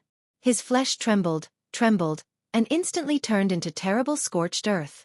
However, this time, Lu Chen didn't directly throw himself into the only light green puddle that could save him like he did in the past. With unimaginable willpower, he forcefully sat upright on the spot, forcefully enduring all of the pain. His eyes were wide open as he stared at the puddle before him. His face was reflected in the water, like an evil spirit burning with black fire. Even his eyes seemed to be burning with black flames at this moment. Lu Chen groaned, the muscles on his face twisting, and then suddenly, in his dantian sea of qi, the damaged 5 elements disc seemed to be activated by some kind of power, and began to slowly rotate. Every time it spun, Lu Chen's entire body seemed to tremble once. The black flames were like an enraged demon. With a loud rumble, they surged forward with incomparable ferocity, completely engulfing the damaged divine disc phantom. Everything seemed to be on the verge of being incinerated by this terrifying black fire, including his flesh, blood, and soul. The water in the nearby puddle was calm, but it was like the world's greatest temptation, quietly lying in front of Lu Chen. There were a few times when Lu Chen's body couldn't help but lean forward, wishing that he could roll into the icy cold water just like he did in the past. But for some reason, he still endured. He howled in the terrible black fire. At this moment there seemed to be not an inch of his body that was intact, and even his face looked somewhat deformed. But in the black fire, there was still a light, although weak, still flickering. That light came from his dantian, the 5 elements disc that was damaged to the extreme, burned by countless black flames. Even if it looked like it was about to collapse in the next moment, about to break into pieces and be completely destroyed, until now, this 5 elements disc was unusually tenacious, that white light still didn't extinguish. All of a sudden, all of the black flames on Lu Chen's body shrank back into his body. They traveled through his meridians and meridians like lightning and rushed back to his dantian. Like a tsunami, they crazily rushed towards the 5 elements divine disc. That place was the final foundation of Lu Chen's flesh and soul, and also the fundamental place where the black fire curse resided. As if in this silent world, suddenly there was an earth-shattering sound, and in an instant, all the black fire wrapped around the disc shone brightly, the black light engulfing everything. Lu Chen screamed in pain. In his dantian, that light dimmed, and the 5 elements disc finally couldn't resist this terrible curse, collapsing piece by piece, just like his body and soul, on the verge of dispersing. In this split second, suddenly, Lu Chen roared. His right hand suddenly turned over, a bright light appeared, and a black and incomparably sharp dagger suddenly appeared in his hand. At this moment, his face was as cold as ice. Not even the slightest emotion could be seen. With a flip of his hand, he directly stabbed this black dagger into his lower abdomen. His charred abdomen split open in an instant, and he howled to the sky. Then, his left hand formed a claw, and suddenly stabbed it into his dantian. At the same time, the last of his remaining strength was frantically circulating. That badly damaged 5 elements disc trembled as it welcomed the attack. He grabbed it, as if he was holding his own heart, and slowly pulled it out. The black fire burned crazily, rolling, and was about to sweep up along his wrist, but Lu Chen suddenly sank his hand, and the next moment, his entire left hand sank into that pool of blue water. An incomparably dense life force surged over from all directions, surrounding the black flame. The black flame slowly left his palm, but it did not extinguish. It was still burning fiercely under the water, but it was gradually trapped in a wave of water. Lu Chen's body trembled violently. No one, especially a person whose physique was almost the same as an ordinary person, could withstand such a heavy injury. Right now, there was no trace of blood on his face. He slowly lowered his head. His body powerlessly fell forward, with a roll. He also fell into that pool of blue water. With a voila sound, a splash of water slowly fell down. Then, everything returned to tranquility, and there was no longer any sound. It was quiet in the tree hole, as if time had stopped here. One could faintly see the mysterious old rings on the ancient tree walls. It was unknown how many years had passed under the crisscrossed scars, but they were quickly covered by the gray aura. Crash! Suddenly a burst of water sound broke the silence here. Lu Chen suddenly sat up from the water, and then with great difficulty, slowly climbed out. Just like before, the black fire burns on his body once again miraculously disappeared, including the wound on his abdomen. And this pool of blue water was like the legendary water of immortality. Time and time again pulled him back from the brink of death. But just as he climbed to the ground, gasping for breath, when he accidentally turned his head, suddenly, Lu Chen's body shook, as if he saw something shocking. He was dumbfounded. In the small pool of blue water beside him, the dark green color that symbolized the unimaginably rich life force completely disappeared. At this moment, the puddle looked like an ordinary little pond. Lu Chen was stunned for a while. After a while, he slowly stood up, suddenly saw that under the clear water, there seemed to be a black shadow in the water.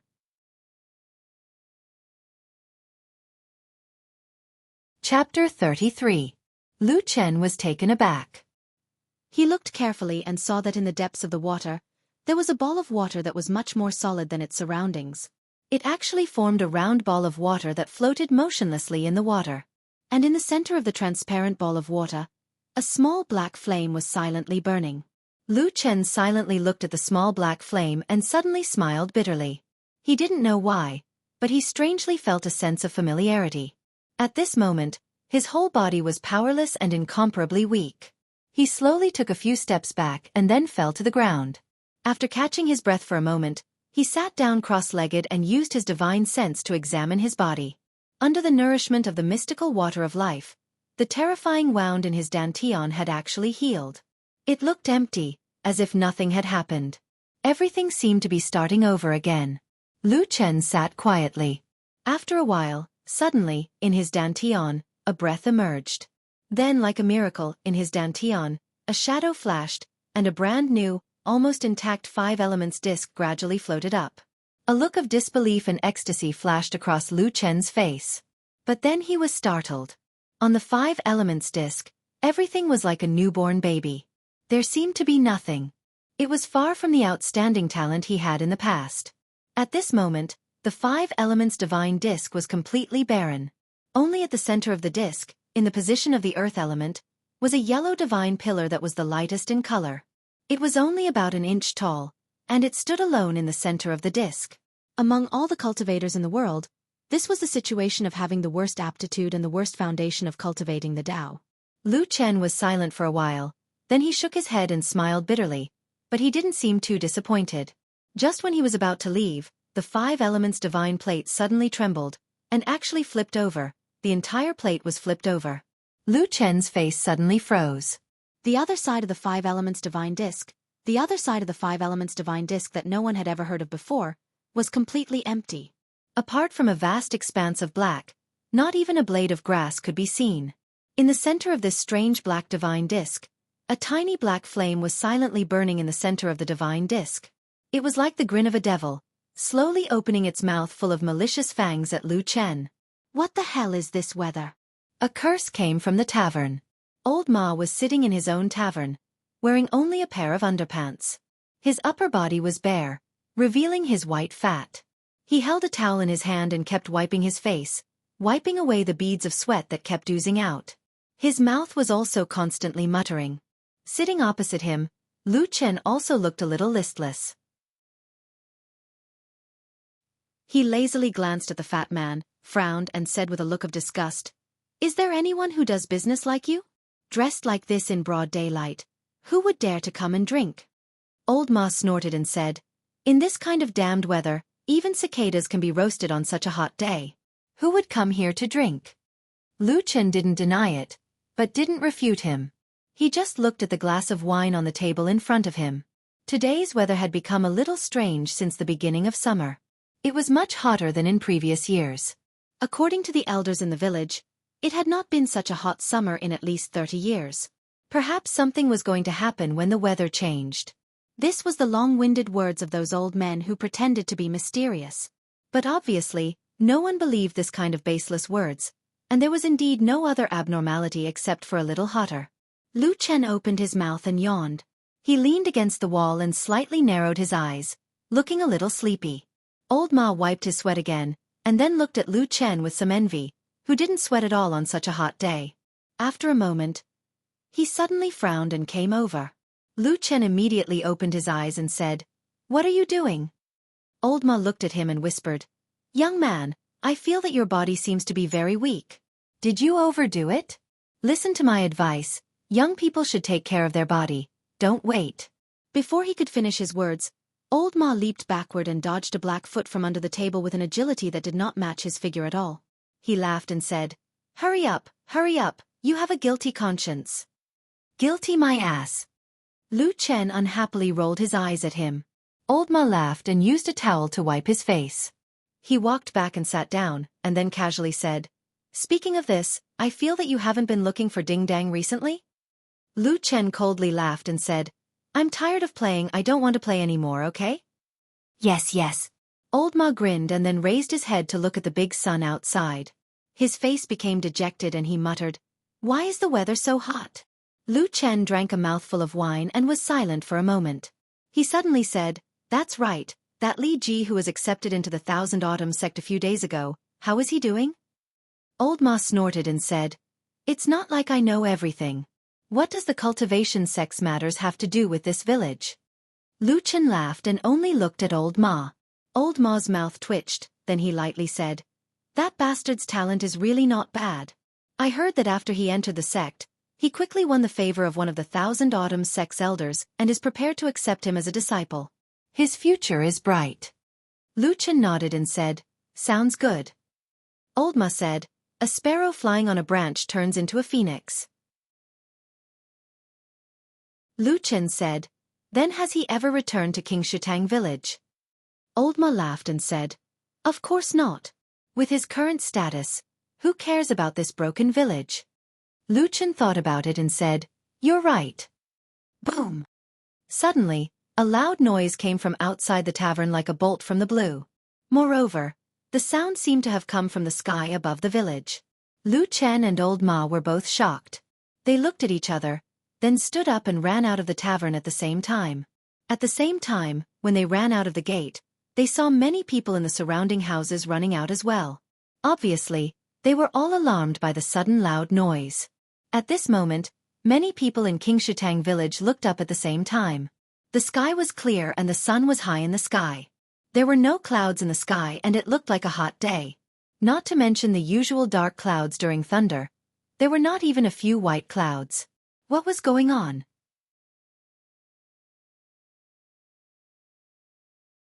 Chapter 34. Just when everyone was astonished, someone suddenly cried out in surprise and pointed to a certain place in the sky. Sure enough, a black dot suddenly appeared high up in the sky in that direction, and it descended rapidly. Not long after, it vaguely seemed to be a human figure. At this moment, everyone was instantly in an uproar, and exclamations rose and fell. At the entrance of the tavern, Old Ma and Lu Chen's expressions changed slightly, and they glanced at each other in unison. Old Ma whispered, "A cultivator?" Lu Chen was silent for a moment. He nodded and whispered, "It should be." He lost control of his flight and fell. Old Ma clenched his teeth and his expression became a bit more serious. Everyone in the cultivation world knew that to be able to fly, one had to be at least at the initial stage of the Foundation Realm. In a cultivation sect like the Thousand-Year Sect, a Foundation Realm cultivator was the strongest. The speed of the black shadow falling from the sky became faster and faster, and it even brought with it a sharp whistling sound. The direction of the falling shadow was also falling towards the village. For a moment, everyone was in an uproar, and they all retreated, getting as far away from the falling shadow as possible. Not long after, a black shadow descended from the sky. As countless people screamed in shock, a loud bang rang out as it smashed into a house, creating a large hole in the roof. Dust immediately filled the air, and it felt like even the ground under its feet was trembling. The scene was so horrifying that even though everyone was just watching, they couldn't help but feel a chill run down their spines in this scorching hot weather. After a moment, everyone slowly surrounded the house. Lu Chen and Old Ma were also mixed in the crowd. The owner of the unlucky house was standing outside the house, dumbfounded. He looked like he wanted to cry but no tears would come out. Soon, everyone saw the figure through the open door. It looked like an old man in his 50s. His body was lying limply on the ground. Blood flowed out of his orifices and he looked like he was dead. It was unknown how many bones were broken in his body, but he looked very miserable. The timid villagers had already retreated in fear, while the braver ones turned pale. Some of them even started to retch. At this time, someone suddenly exclaimed, pointing at the corpse, This person's clothes, it's the uniform of the Thousand Autumn Sect's immortal elder." Everyone was shocked and turned their heads to look. Sure enough, they found the person to be somewhat familiar. Immediately, another uproar broke out and they all retreated. Old Ma and Lu Chen followed the crowd and walked to the back. Old Ma looked around to make sure no one was around and said in a low voice, "It's Elder Su Yunhe from the Thousand Autumn Gate." Lu Chen raised his eyebrows slightly and glanced at him, wanting to say something but hesitating. Old Ma saw his expression and frowned. "What's wrong?" After a moment of silence, Lu Chen said, "He was already dead when he fell. The fatal wound was on his chest. His Taoist robe on his right shoulder was torn. Though it's covered by blood, there's a metal plate stuck there. It should be the pattern of a giant tree." At this point he paused. Old Ma's expression changed slightly. Lu Chen turned to look at Old Ma and said, "It's the work of the demon sect of the Three Realms. It's probably revenge for what happened a few days ago." Old Ma gritted his teeth and suddenly spat. He cursed under his breath. A bunch of lunatics. King Shutang village was near South Pine Mountain and was considered to be within the Thousand Autumn Gate sphere of influence. Thus, the clothes on the dead man were quickly recognized. After another half a day, a large group of cultivators from the Thousand Autumn Gate arrived at King Shutang village. The peace of the past was, of course, nowhere to be found. However, the village was not noisy at all. The reason was simple. In front of the stern-looking Thousand Autumn Gate cultivators, the atmosphere in King Shutang village was solemn. There were Thousand Autumn Gate disciples guarding the front and back of the village. Most of the villagers were as quiet as cicadas in winter, not even daring to breathe too loudly. The area near the dead man had the most Thousand Autumn Gate cultivators and seemed to have the highest status there. From time to time, someone would come out from that area and summon a few villagers for questioning. At this moment, Old Ma finally put on some clothes and was no longer naked. He stood with Lu Chen in the distance and looked at the house. After watching for a while, Lu Chen quietly nudged Old Ma and whispered, "I'm afraid the Thousand Autumn Gate is going to be furious." Old Ma shrugged and said, "Of course. Su Yunhe is at the peak of the foundational realm and is one of the two people with the highest cultivation in the gate. Aside from the gate leader, he is the next highest. The devil cult is really ruthless this time. It's equivalent to losing at least 30% of the Thousand Autumn Gate strength." Lu Chen shook his head without much expression on his face. Old Ma looked at him and lowered his voice. "It's rare for the devil cult to make such a big move." Lu Chen frowned and didn't say anything. After a while he whispered, "The pattern under the tree a few days ago, maybe it's for this?" Old Ma thought about it and nodded. "It should be, but this is good. At least it's not for you." Lu Chen raised his head and looked ahead. A few villagers had been brought out by the Thousand Autumn's clan disciples, but no more villagers were called over for questioning.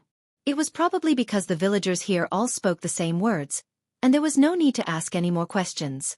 But at this moment, his eyes suddenly narrowed and he let out a sound of surprise.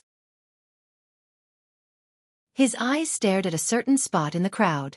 Old Ma followed his gaze and after a while, he was also startled. Outside one of the houses, there was a group of 7 or 8 Thousand Autumn's clan disciples. Among them, there was a handsome man. It was Li Ji. It had been a long time since they last saw each other, but this talented and extremely lucky young man did not seem to have changed at all. He was still as carefree and elegant as ever, and when he stood among a group of cultivators, he seemed to stand out from the crowd. Many villagers in the surroundings saw Li Ji and gasped in surprise. Obviously, everyone was very envious of him. This was especially so for some of the young women. Their eyes were practically shining as they stared at Li Ji. It was as if Li Ji turned around to look at them, they would be enchanted. Old Ma shook his head and smiled at Lu Chen. "What a good appearance. I'm so envious." Lu Chen didn't reply. He stared at Li Ji for a while and then looked away. But at this time, from the corner of his eyes, he suddenly saw that in a secluded corner of the crowd, Miss Ding Dang was standing under a withered peach tree. She was looking at Li Ji from afar. Her eyes were bright and her face seemed to be shining with light. She was exceptionally beautiful.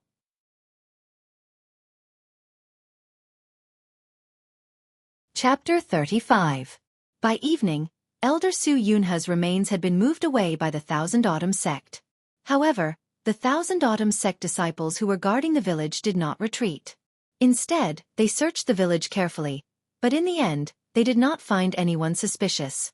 After all, everyone here was someone who had been here for many years. In the end, they had no choice but to retreat. Of course, this was not a trivial matter. One could imagine the huge waves that would be stirred up in Thousand Autumn sect. Because the demonic cult of the Three Realms, which had kept an unusually low profile for the past 10 years, had suddenly changed their ways and carried out such a violent vengeance. After Thousand Autumn sect reported this to the True Immortal League, what kind of undercurrents would flow in the middle of the righteous path? However, to the villagers of King Shutang village, and to most of the ordinary villagers, this was something that was too far away. After the Thousand Autumn sect's men left, King Shutang village quickly regained its peace. The only person who was still indignant was the unlucky owner of the house whose roof had been smashed. However, he did not dare to speak to the Thousand Autumn sect about this unexpected disaster, and in the end, he could only let the matter rest. However, in the eyes of some people, there seemed to be some inconspicuous changes in this peaceful village. After all, it was not the same as before. Lu Chen's life seemed to be the same as most people's. There was no change. He still strolled around every day with a harmless smile on his face. He was like a young man who had hope in cultivation but was unwilling to endure hardship. He was ready to live out his life leisurely like this. He was kind and amiable to most of the people in Clearwater Pond. Everyone knew him and liked him. However, if one were to really think about it, it seemed like no one could really become close friends with him. Year after year, he maintained a distance between himself and most people, quietly living his life. Every time the sky turned dark, he would return to the lonely straw hut at the foot of the mountain alone. For some reason, Lu Chen did not dislike the darkness like most people did. In fact, he seemed to prefer it. Every time night came, lying in the straw hut was the time when he felt the most freedom. In the darkness, his thoughts would spread endlessly, and he would think of many things in the past. Perhaps he could do some secrets that others could not know about. That night, the reborn divine disk of 5 elements reappeared in his Dantian Sea of Qi. Even though this disk had relied on the last bit of water of life in that mysterious tree hole to be reborn, it looked exceptionally inferior. Even a sect like the Thousand Autumn sect would probably refuse to enter if they saw this kind of cultivation foundation under the immortal mirror. Even so, Lu Chen was still very happy, if this 5 elements divine disk didn't have another side. As the disk silently turned, the black side was revealed again. After a period of adaptation and exploration, Lu Chen gradually understood what had happened in his Dantian. The black flame curse that had troubled him for 10 years seemed to have disappeared. It seemed like it had perished together with the life water. However, for some reason, the reborn 5 elements divine disk in his body, the foundation of a cultivator, had undergone a strange change. On the normal side of the disk, the 4 elemental pillars of metal, wood, water, and fire did not appear. Only the earth elemental pillar in the center had the lowest and shallowest pillar. This meant that although Lu Chen still had the body of a mortal, he once again had the foundation to cultivate. It was just that his innate talent was terrible, so he could only cultivate earth-type cultivation methods. Moreover, the speed of his cultivation of Dao techniques and divine abilities would be extremely slow. However, all of this was not too difficult for Lu Chen. Being able to regenerate the disc was the greatest gift to him. What surprised him was the other side of the disc, the black side. In this world, at least as far as he could remember, he had never heard of such a thing since ancient times. Firstly, the 5 elements divine disc had never had a positive or negative concept. Secondly, there had never been a black and empty 5 elements divine disc. In the darkness, he quietly looked at the black side of the 5 elements divine disc. He looked at the familiar little black flame in the center of the disc. Then, he held his breath and slowly tried to activate that ball of flame. His divine sense was like a rope, slowly approaching that small cluster of black flames. In the darkness that no one knew about, In the silence at a certain moment, his eyes suddenly opened. There was no pain or emotion, but in his calm and solemn gaze, there seemed to be two balls of dark flames flashing in his eye sockets. It was the height of summer in July, and the weather was getting hotter and hotter.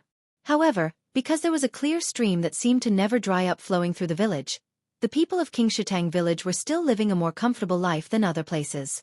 One day when it was close to the end of the month, someone suddenly knocked on Lu Chen's straw hut. He opened the door and saw Ding Dang standing outside. Under the sunlight, she was still as beautiful as ever.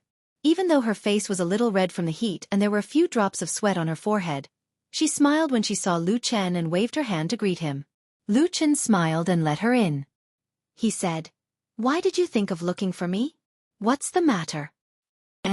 Ding Dang seemed to be in a good mood and very happy, as if something good had happened. She said to Lu Chen, "Can you do me a favor?" Lu Chen looked at her, and Ding Dong's face suddenly turned red, as if she had thought of something. Embarrassed, she smiled awkwardly and said, I still haven't collected enough spirit stones. Can I pay you back after a while?" Lu Chen indifferently waved his hands and said, "That's not a problem. I'm not in a rush to use the money. Speak, why are you looking for me today?" Ding Dang said, "Bring me to the Dragon Lake behind the mountain." "Dragon Lake?" "Yes." Ding Dang nodded her head vigorously and then happily smiled. "Why are you going to the Dragon Lake?" Lu Chen was a little flabbergasted and said, "The mountain is high and the road is long. The mountain path is not easy to walk and usually I don't see a shadow of a person. Why are you going there?" Ding Dang smiled. The joy in her eyes seemed to be unable to be suppressed. She looked like a proud hen that had just laid an egg and couldn't help but want to show off. But in the end, she seemed to be able to endure it. However, the smile in her eyes was like rippling water. She gently said to Lu Chen, "I heard that the scenery there is very good, so I wanted to go and take a look." She spread her hands and said helplessly, "I've been in Qingshitang village for a few years and have never been to this tea mountain. I heard that the mountain path is like a maze. I thought about it and only you can help me."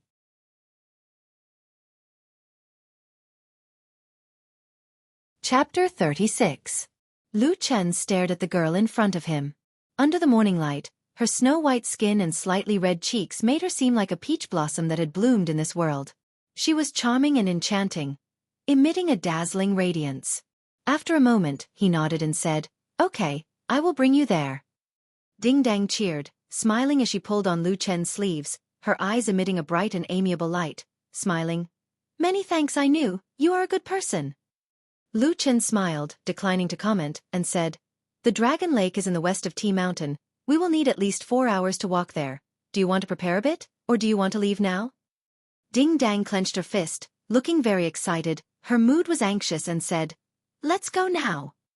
Tea Mountain was not a towering mountain. Looking at it from the foot of the mountain was ordinary, but as the saying goes, looking at the mountain will cause the horse to run to death. Once truly walking up the mountain, the feeling was completely different. Especially the walking Lu Chen and Ding Dang, both were not cultivators, and were no different from ordinary mortals, so walking up the mountain was even more strenuous. Between the two, Lu Chen's physique was clearly much stronger than Ding Dong's. Along the way he walked, most of the time it was very easy, adding on to the fact that he was very familiar with the paths of Tea Mountain, bringing Ding Dang through the countless crisscrossing paths like a maze, his demeanor calm and at ease. On the other hand, although Ding Dang was full of energy at the start, not even half an hour later, her face gradually became pale, beads of sweat flowed down her face, and her breathing gradually became rough. She looked as if she had never done any heavy work before, nor did she have the appearance of someone who had walked long distances. Walking like this for a while, Lu Chen saw that Ding Dang could not hold on any longer, and could only stop to let her rest for a while. Ding Dang did not say anything, directly found a rock by the side of the mountain path, and sat down, gasping for breath, looking as if her whole body was about to go limp. Lu Chen shook his head and said to her, "You can't walk like this, why don't you go back first?" Although Ding Dong's face was pale white, but for some reason, she was extremely determined. She firmly shook her head and said, "No need, I will be fine after resting for a while." Lu Chen shrugged and stopped talking. The two of them rested for the time it took to drink a cup of tea before Ding Dang stood up and said to Lu Chen, "Let's go." The two of them continued to walk forward. The mountain breeze blew, and the tea trees that covered the mountains and plains rustled, like a green ocean. Ding Dong's stamina was only at this level, and for the rest of the journey, she would be so tired that she would not be able to move. Lu Chen could only stop to let her recover her stamina, and like this, time was wasted. According to Lu Chen's original plan, it would take about 4 hours to reach the Dragon Lake. But like this, the two of them spent more than half a day before they saw the calm lake at the top of the mountain. Although it took a lot of time, Lu Chen seemed to be extremely patient, and from start to finish, he did not show any impatience towards Ding Dang. On the contrary, Ding Dang was a little embarrassed, and said sorry to Lu Chen a few times, but was always laughed off by Lu Chen. But Lu Chen was also a little surprised that Ding Dang was able to persevere and walk all the way to the Dragon Lake, and had a whole new level of respect for this girl. When they walked to the side of the Dragon Lake, he pointed to the calm surface of the water, and said to Ding Dang, "This is the Dragon Lake." Ding Dang walked 2 steps forward, only to feel a cool breeze blowing over, bringing with it a moist and gentle aura, causing her to take a deep breath, and her face revealed a satisfied and happy expression. She still wanted to walk forward, but was suddenly pulled back by Lu Chen. Ding Dang was shocked and turned her head. "What's wrong?"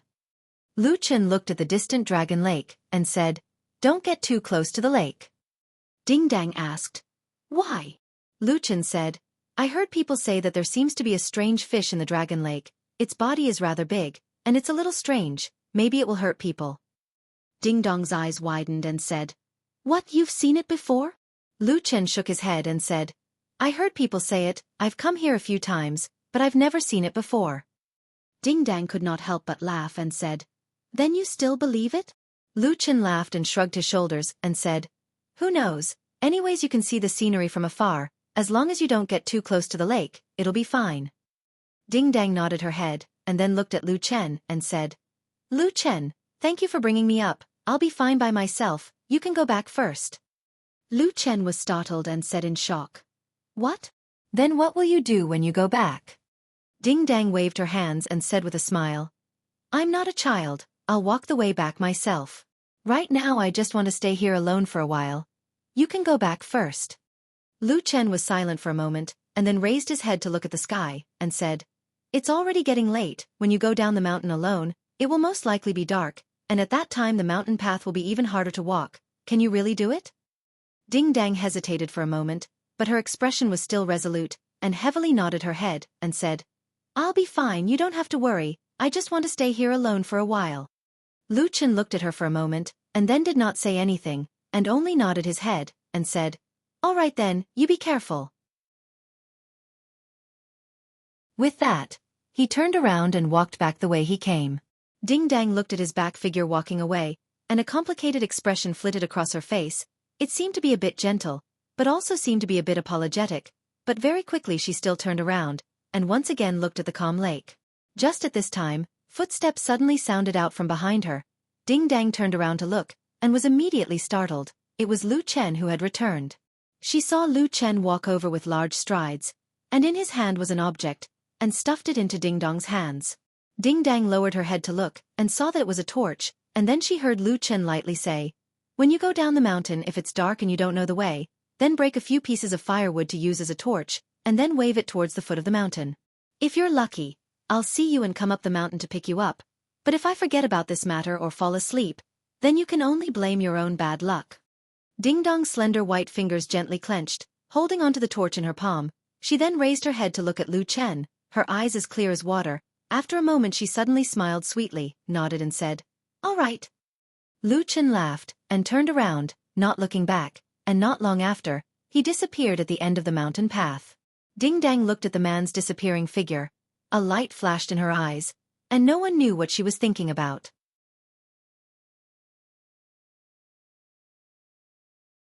Chapter 37. However, just as Lu Chen left, Ding Dang seemed to have sensed something. She turned towards the direction of the Dragon Lake and saw a figure appear from behind a large rock by the lakeside. Ding Dong's lips curled into a joyful smile. She tucked the fire lighter into her bosom and strode towards that direction.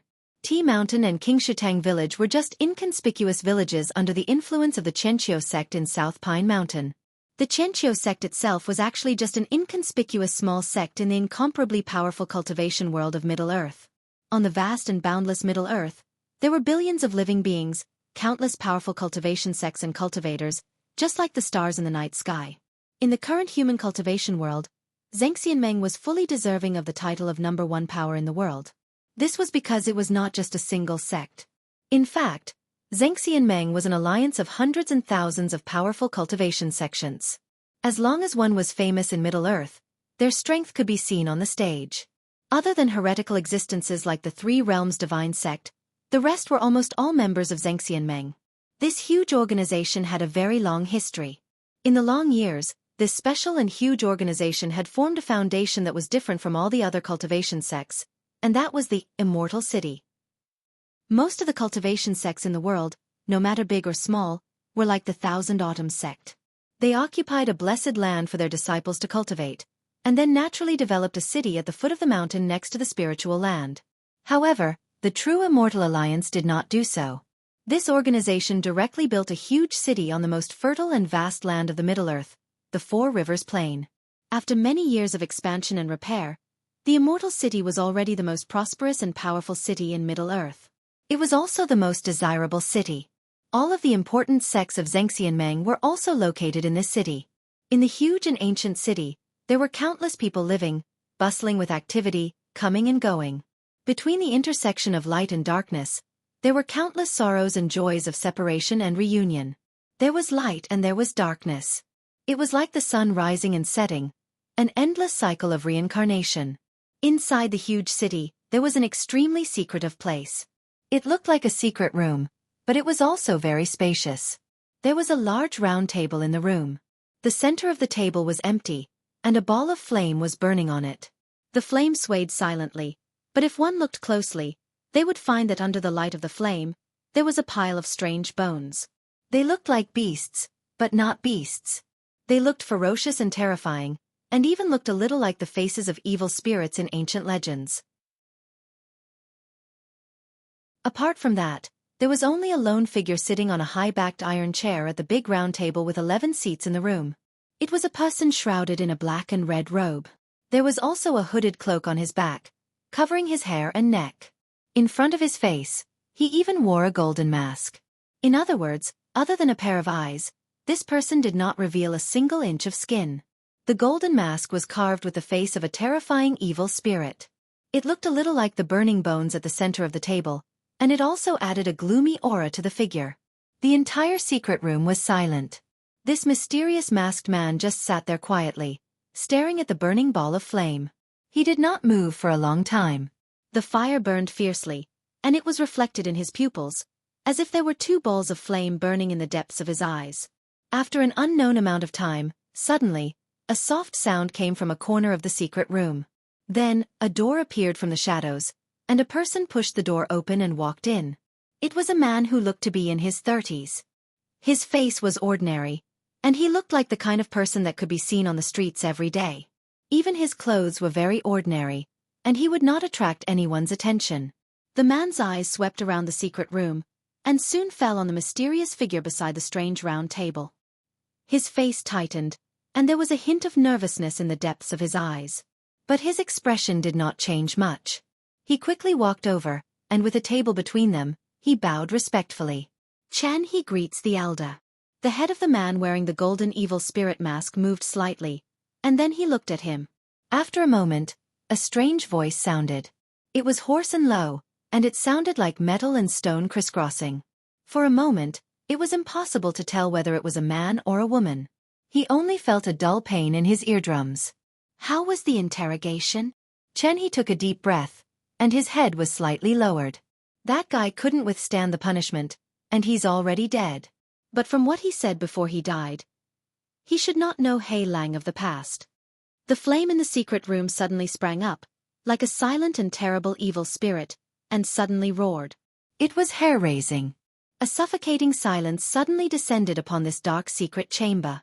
The man named Chen he stood there like a javelin, his eyes looking down at his nose looking down at his heart, not even daring to breathe loudly. After a while, the burning flame gradually calmed down, and the golden evil spirit mask raised its head again. The strange and hoarse voice sounded again.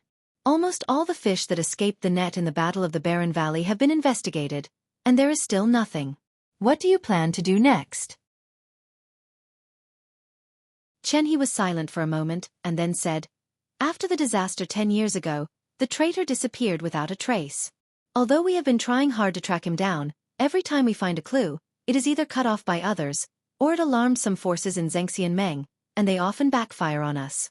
From this, we can see that there is an extremely powerful force in Zhengxianmeng that is protecting the traitor." Behind the golden evil spirit mask, there seemed to be a cold snort full of hatred and viciousness. "Go on," Chen He said in a low voice. "I think that the traitor is not in the celestial city now. Perhaps he is hidden by some big shot in some corner of the world, or even in some random small sect, pretending to be a harmless nobody to humans and animals so that he can avoid being hunted by us." There was no reply from behind the mask. Chen He paused for a moment, then said, "So in my opinion, maybe we should change to another method." What is it?" The golden mask moved slightly, as if it was a little moved. In the past 10 years, all kinds of signs show that Zhengxianmeng is inextricably linked to the Battle of the Barren Valley. So if we want to find the traitor, He Lang, we should also put more effort into Zhengxianmeng. Previously, it was too difficult to find a way among the many cultivation sections.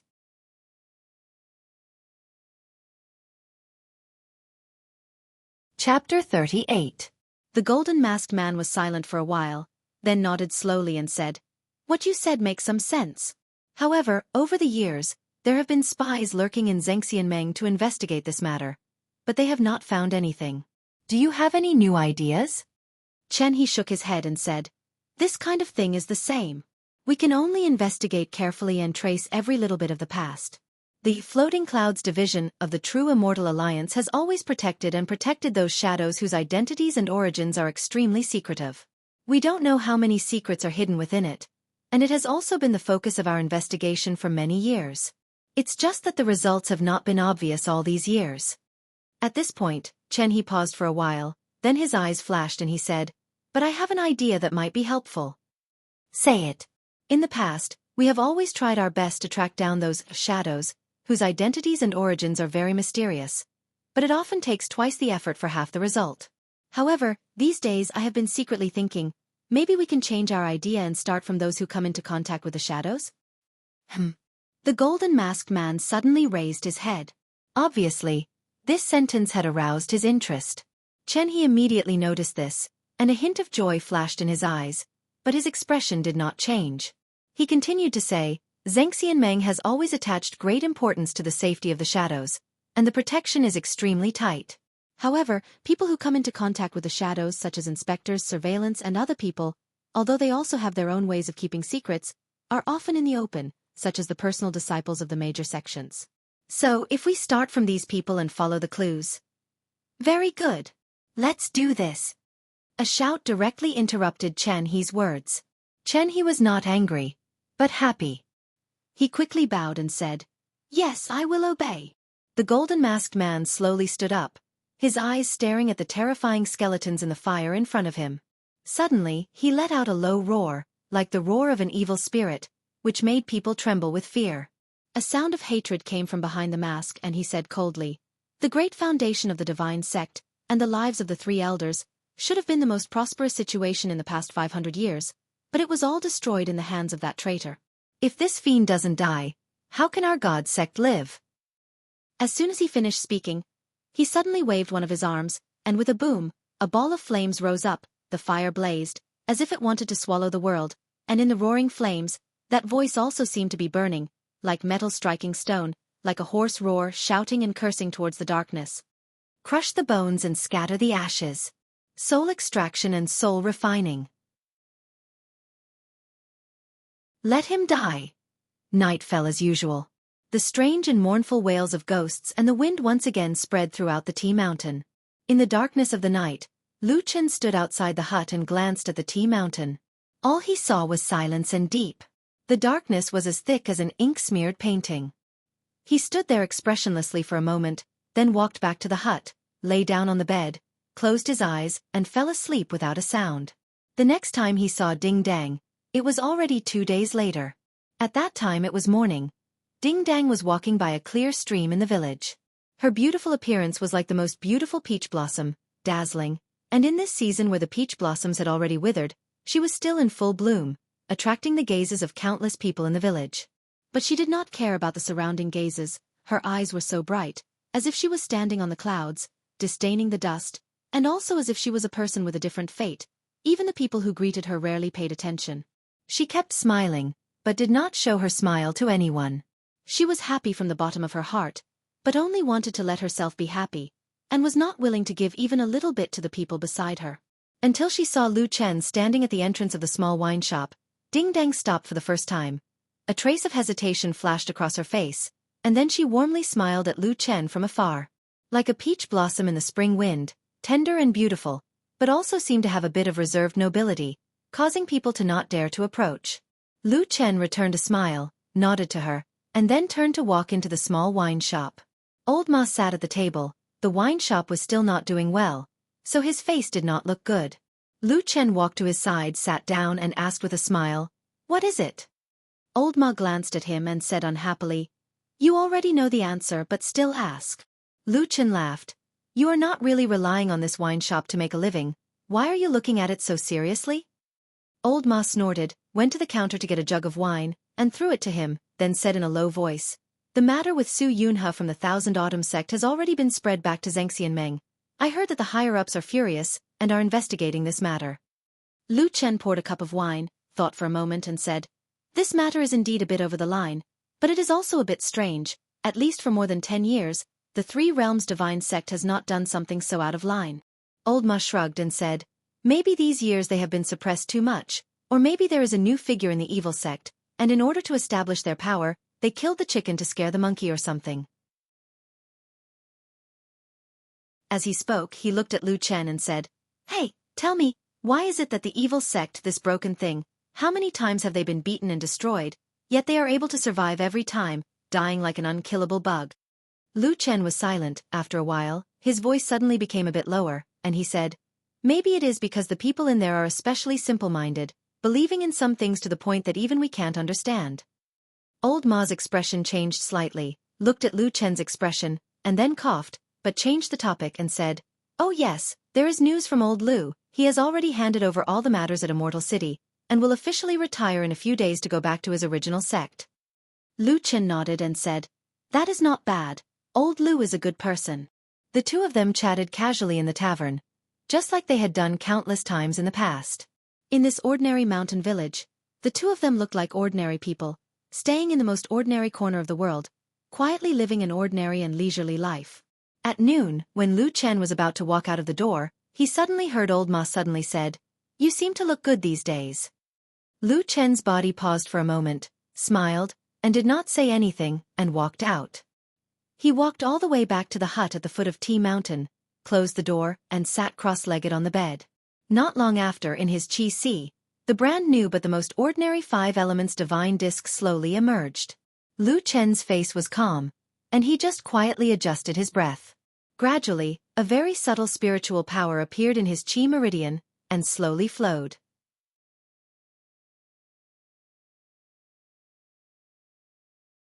Chapter 39. This wisp of aura was peaceful and upright. Although it was subtle, it carried a faint and heavy aura. It was pure earth spiritual power. The world was based on the 5 elements, and this was especially true for the cultivators of the central region. The attributes and aptitudes on the 5 elements divine disc almost limited their future cultivation direction and the approximate upper limit. This subtle earth spiritual power slowly traveled through his meridians, and then finally converged into his Dantian's Qi Si. For cultivators, no matter what realm they were in, such boring daily cultivation was the most basic foundation of cultivation. However, when Lu Chen inspected the results in his Dantian, he still felt a little helpless. Perhaps after all, the black flame curse had caused too much damage to his body in the past 10 years. Now the foundation of this reborn 5 elements divine disc was really too poor. Although he could barely cultivate, whether it was the spiritual power he attracted or the speed of cultivation, his performance was quite poor. He was even worse than ordinary disciples. The only thing that looked good was probably the earth-type spiritual power that Lu Chen absorbed into his body. In terms of quality, it was relatively pure and thick. However, this was actually not strange. After all, there was only one earth-type divine pillar on his 5 elements divine disc, which meant that he could only absorb earth-type spiritual power. Of course, it was easy for it to be pure. In fact, as far as he knew, under normal circumstances, a person with such a foundation could not enter a cultivation sect to cultivate because his foundation was too poor. Generally speaking, ordinary cultivators would at least have 2 divine pillars. At the same time, the quality of the divine pillars could not be too bad. If one had 3 or 4 divine pillars, he would be a genius with an extremely high foundation. In the future, the upper limit of cultivation would also be very high. As for those who had all 5 divine pillars, they were rare geniuses in the world. As these thoughts flashed through his mind, Lu Chen chuckled softly with a hint of self-mockery. However, he did not feel too sad. Perhaps to him, the current situation was already much better than before. Except the dark side. He silently put away the smile at the corner of his mouth and sat quietly in the lonely and silent thatched hut. The 5 elements divine disc in the sea of qi in his dantian slowly rotated and flipped. A touch of black quietly appeared, and then he saw the dark side. As soon as the wisp of black flame appeared, the blackness suddenly spread out in all directions. In the blink of an eye, Lu Chen's entire dantian and sea of energy transformed into a deep black sea. At this time, a strange, desolate killing intent faintly seeped out of his body. Lu Chen was awake. He was clear about the changes that had occurred in his body, although he still did not understand why such a strange change would occur in his body. He held his breath. After a while, he began to gently try to absorb the spiritual power of the outside world in this dark dantian, trying to see if he could cultivate. The spiritual power of the world was based on the 5 elements. This was an unshakable traditional belief in the central region for millions of years. Of the spiritual power of the 5 elements was the foundation that cultivators could absorb and cultivate. Therefore, Lu Chen did not feel anything. His attempt seemed to be useless. Under the darkness of the 5 elements divine disc, no aura could enter his body. Perhaps the ancient legends were right. Without the 5 elements divine pillar, he would not be able to absorb any 5 elements spiritual energy. Thus, it would be impossible for him to cultivate. Lu Chen tried for a long time, but after an entire hour, he still did not attract the slightest spiritual power. The black and cold 5 elements divine disc looked like a vicious curse, coldly mocking him. He sighed and dispersed his power. The 5 elements divine disc slowly turned over, the darkness receded, and the Dantian Sea of Qi returned to its original appearance. So he became an ordinary person again. In the thatched hut, he sat quietly, as if he was lost in thought. Lu Chen walked out of his thatched hut and stretched his body. The mountain breeze brought a refreshing fragrance of tea down from the mountains. There was a faint, sweet fragrance in the air. His complexion seemed to be like what old Ma said that day. In the past few days, his complexion had begun to slowly improve. This change was not obvious, but there were some clues.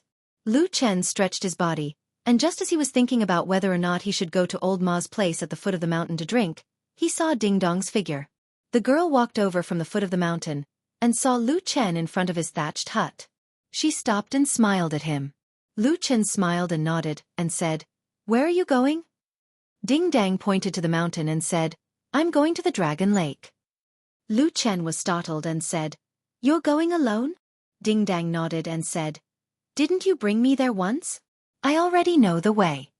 Lu Chen looked at her and said, "The mountain road is hard to walk, can you do it? Do you want me to accompany you?" Ding Dong smiled and said, "No need, I'm fine alone." Lu Chen said, "Why are you going there again? Walking up and down for an entire day, and you'll be half dead tired."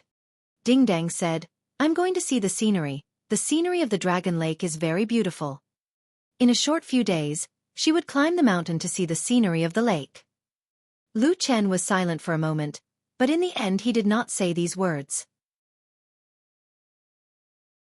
In the end he only smiled and said, "Then you be careful if it's late at night, it's better to light a torch and wave it a few times. When I see it, I'll come and find you." Ding Dong smiled sweetly, her smile was bright and beautiful, and said, "Many thanks, but I don't think there's a need." Saying that, she continued to walk up the mountain. After walking for a while, suddenly Lu Chen's voice came from behind, and said, "That's right, Ding Dong, I have something to ask you." Ding Dong turned her head and said, "What? The last time you went to the Dragon Lake, did you see any strange big fish?" Ding Dong shook her head and said with a smile, No, the Dragon Lake has always been like that. There are no strange fish. Where did you hear such unreliable words from? Lu Chen shrugged his shoulders and said with a smile. So it's like that, then I was tricked by someone. Haha, it's fine, you can go. Ding Dang smiled at him, and turned to continue walking. Lu Chen watched her figure gradually disappear into the distance, disappearing behind the mountain road and spirit tea trees. He then raised his head to look at the peak of the tea mountain, and his eyes seemed to have some thoughts. But then he lightly shook his head, and turned to walk down the mountain road, and walk towards the village below. Qingshui Creek was as clear as ever, and as calm as before, adding on the beautiful bamboo on both sides. It was like a painting.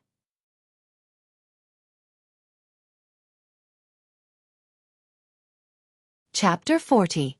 As Lu Chen walked over, he paused when he passed by the big locust tree. He first glanced at the roots, then walked to the big rock with a smile, and said to the old fisherman who was sitting there fishing, "Old Yu, how was today's harvest?"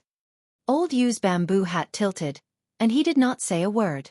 Lu Chen, who already knew the result, seemed to smile even more happily. He simply squatted down beside Old Yu and said, "I say, Old Yu, I don't think it's a good idea for you to just sit and wait like this." The old fisherman did not say a word, and even looked at him blankly. Lu Chen ignored him and said with a smile, "Why don't we go somewhere else to fish?" Old Yu frowned and said, "Where to fish?" Lu Chen pointed to the mountain in the distance and said with a smile, "Let's go to the Dragon Lake on the mountain. The water is deep there, and there's a lot of rain there. Maybe we'll have a chance to find the big fish you want." Old Yu shook his head blankly and said, "The mountain is too high, and why would the fish be on the mountain?" Lu Chen laughed and was about to say a few more words when suddenly there was a flash in the corner of his eye. He saw the fishing rod floating in the water shake violently. This time, both Lu Chen and Old Yu were shocked. After so long, no matter who it was, they had long gotten used to the feeling of never being able to catch a fish in the stream. Could it be that there was a change today? A moment later, Old Yu and Lu Chen sprang up and hurriedly put away the fishing rod. But after a moment, when the fishing line was put away, the two looked at the same time and saw that there was an ordinary fish only the size of a palm hanging on the hook. It was a little bigger than the small gray fish in the stream, big enough to bite the bait, but obviously not at the level of a big fish. The two of them looked at each other, and after a while, Old Yu sat down again in a daze. Lu Chen shrugged and grabbed the fish to unhook it. At the same time he said, "Well, even this kind of fish is rare. Maybe there will be a chance in the future." He'd only spoken halfway when Lu Chen's voice suddenly stopped abruptly. Because right when his palm grabbed onto the body of the fish that had been pierced by the fish hook and was struggling with all its might yet was helpless, a strange aura suddenly appeared out of thin air, and it inexplicably carried traces of icy cold killing intent as it seeped into his meridians. Almost at the same time, Lu Chen felt a sudden tremor in his dantian. The divine disk of 5 elements suddenly appeared and flipped over. Dark aura swarmed in all directions, like the howling of evil ghosts, like the roar of darkness. The intense darkness enveloped everything. Pada! A muffled sound came from the side. Old Yu turned his head and saw that the small fish fell from Lu Chen's hand and fell heavily to the ground. The fish hook that had fallen out of the fish's mouth had somehow sunk into the fish's body, directly piercing the belly of the small fish. The small fish twisted on the ground a few times, quickly lost its strength, and then died. Old Yu frowned, glanced at Lu Chen and said, "This fish can't be eaten, why kill it? It's better to let it go." After saying that, he turned his head again, put the bait again, and then threw out the fishing rod to continue fishing. Lu Chen quietly stood behind the old fisherman and did not speak for a long time. After a long time, even when Old Yu was a little puzzled, he heard Lu Chen's voice suddenly become low and slow, saying, "You're right, I hit it too hard." Old Yu was a little puzzled, turned his head to look at Lu Chen, but saw that his face was as usual, and his expression was calm, as if there was nothing wrong. Old Yu was too lazy to pay attention to him, and returned his gaze back to the water. Lu Chen stood for a while, then turned and left. He did not continue to walk into the village, even if this place was not far from Old Ma's little tavern. He turned in another direction, and once again walked in the direction of the tea mountain, walking all the way back to the grass hut at the foot of the mountain. Before entering, he glanced at the top of the tea mountain, and saw that there was not a single person on the peaceful mountain peak. At this moment, Ding Dang had already walked to who knows where, Perhaps she was trekking on a mountain path somewhere. When Lu Chen returned to the grass hut, he sat on the bed without saying a word, and then lowered his head in silent thought. He recalled everything that had just happened, little by little, and even every movement and feeling. He did not let go of any of it. His expression gradually became somewhat grave, and his gaze became sharper and brighter, as if he had faintly guessed something. After a while, he suddenly got up and walked towards the door.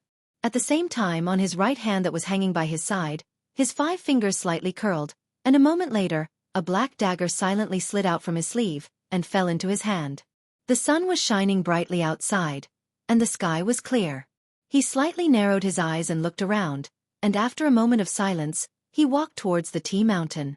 The mountain was very quiet, and other than the rustling sound of the mountain wind blowing through the tea trees, there were very few other sounds. Occasionally, there would be some bird cries from the depths of the forest in the distance.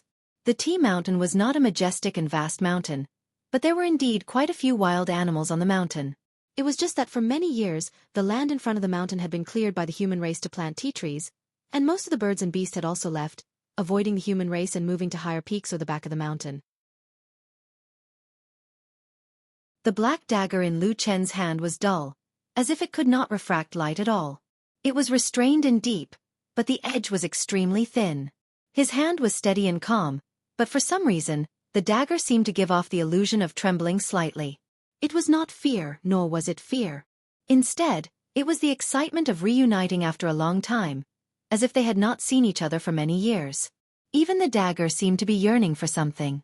The man's gaze swept around, and he slowly walked forward. Unknowingly, Lu Chen's face had become indifferent. About halfway up the mountain, the forest became quieter, but at this height, he felt that the surrounding birds' cries were getting louder, and on some of the tall trees, he could often see the figures of squirrels. Suddenly, the grass in front of him shook, and then a gray head appeared. It was a gray rabbit that was commonly seen in the nearby mountains. Its mouth kept moving, as if it was chewing something, and at the same time, it looked around cautiously. Then, it saw Lu Chen standing on the mountain road not far away. It was a gentle man, his face calm, and even at that moment, there seemed to be a gentle smile hanging on the corner of his mouth. Obviously, the trace of coldness and sternness that had vaguely appeared on him not long ago had suddenly disappeared without a trace.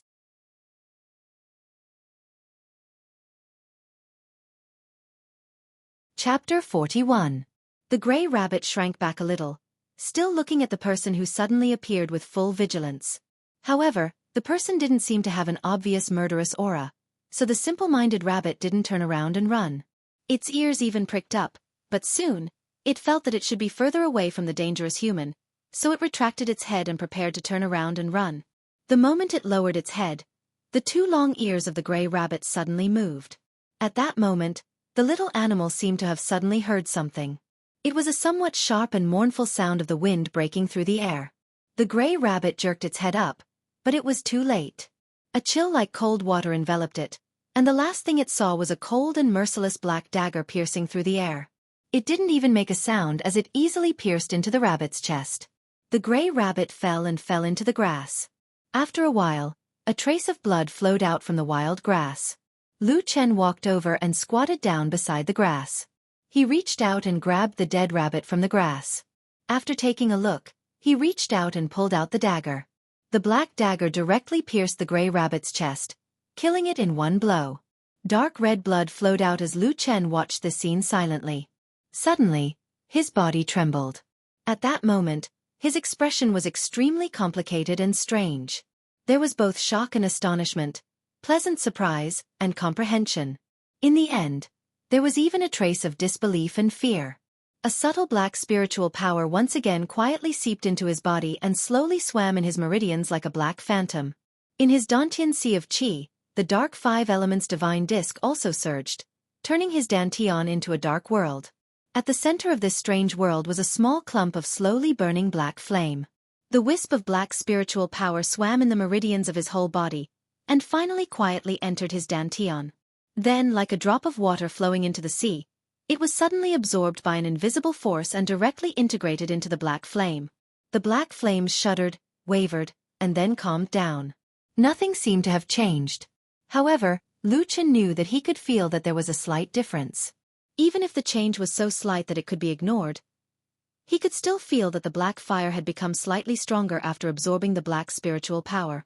What exactly was that black spiritual power? Lu Chen lowered his head to look at the dead rabbit, and his face suddenly became abnormally pale. It had happened twice, in the Qingshui stream at the foot of the mountain and in the wild grass of the tea mountain. That little fish and this gray rabbit did not seem to have any similarities, but in reality, they had something in common. It was the moment of struggle before death. It was the moment when life was about to end and death was about to arrive.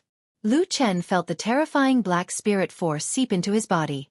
This kind of power, this kind of spiritual force, it was unheard of. It wasn't within the 5 elements, it vaguely lingered between life and death. It was like the aura of death, necromancy energy. Zhang Jiuping was 37 years old this year. He had a calm temperament and was serious in his work. He was born in the famous Tianluo sect, and his cultivation was not bad. He was entrusted by the sect to work in Zhengxianmeng. After passing through several halls, he came to Fuyunji, which was under the control of Xue Ying, the beloved subordinate of Lord Tianlan, and became an inspector. The patrol inspector was a good position, but it wasn't a good one at the same time. The good thing was that there wasn't too much fighting and killing. All they had to do was patrol the various places and contact some shadows, who were extremely mysterious and secretive. Occasionally, they could earn some extra spirit stones. It was a safe and beneficial position. The reason why it wasn't a particularly good position was that the shadows under the Floating Clouds Bureau, other than those who had snuck into the bureau to scam for food and drinks, were mostly weird people and monsters with strange personalities. Furthermore, they had to patrol the place all year round. Zhang Jiuping had been in this position for 3 years. In these 3 years, he had done a good job and almost never made any mistakes. Therefore, some big shots in Zhengxianmeng thought highly of him. They were planning to train him and promote him to do some more important things. He might even be in charge of an important position. However, in this life, luck was very mysterious and hard to predict. Just when he was about to make a name for himself after lying dormant for many years, something happened to Zhang Jiuping. Without any signs or clues, this outstanding inspector in Fuyunji in Zhengxianmeng died in the depths of an inconspicuous alley in Vermilion Bird Street in the north of the Immortal City. He died miserably. His body was stained with blood. When his body was found, it was quickly moved back to Fuyunji. Then, it could be roughly determined that the murderer should be from the divine sect of the 3 realms. This was because the murderer used a unique skill of the divine sect of the 3 realms. In addition, Zhang Jiuping's body was covered with wounds, but they were not caused by a fierce battle. According to some special people in Zhengxianmeng who came to see him, it might be a method of torture. It was hard to imagine who would dare to do such a cruel thing to the people of Zhengxianmeng, which had gathered tens of thousands of cultivation sects in the world. But if it was the divine sect of the 3 realms, everything seemed to make sense. What made the big shots in Zhengxianmeng even angrier was that this happened in the Immortal City, right under the nose of Zhengxianmeng. From this, it could be seen how rampant the divine sect of the 3 realms, which had been hidden for many years, suddenly became.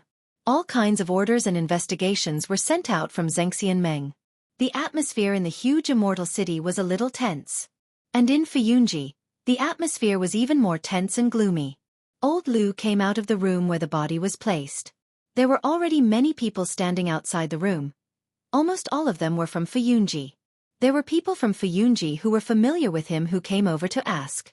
He took a deep breath, his face was very ugly, but he did not say anything. He just shook his head silently. After a while he said in a low voice, "Very tragic." The surrounding people became silent. After a while, someone started to curse a few times. Old Lu sighed, looked up at the sky and said in a low voice, "How did old Zhang offend those lunatics from the demonic sect?" Another person who was also a Fuyunji inspector snorted coldly and said, "Who knows, those lunatics can't be judged by common sense." Speaking till here he paused for a while, a trace of hesitation flashed across his face, and said, "Old Zhang is usually not very flamboyant, he shouldn't have become enemies with the demonic sect. Unless, the demonic sect found him for something else?" Old Lu raised his head, and just at the same time, the others also looked over here. They looked at each other, their faces changed slightly at the same time, and then said in unison, "Shadow."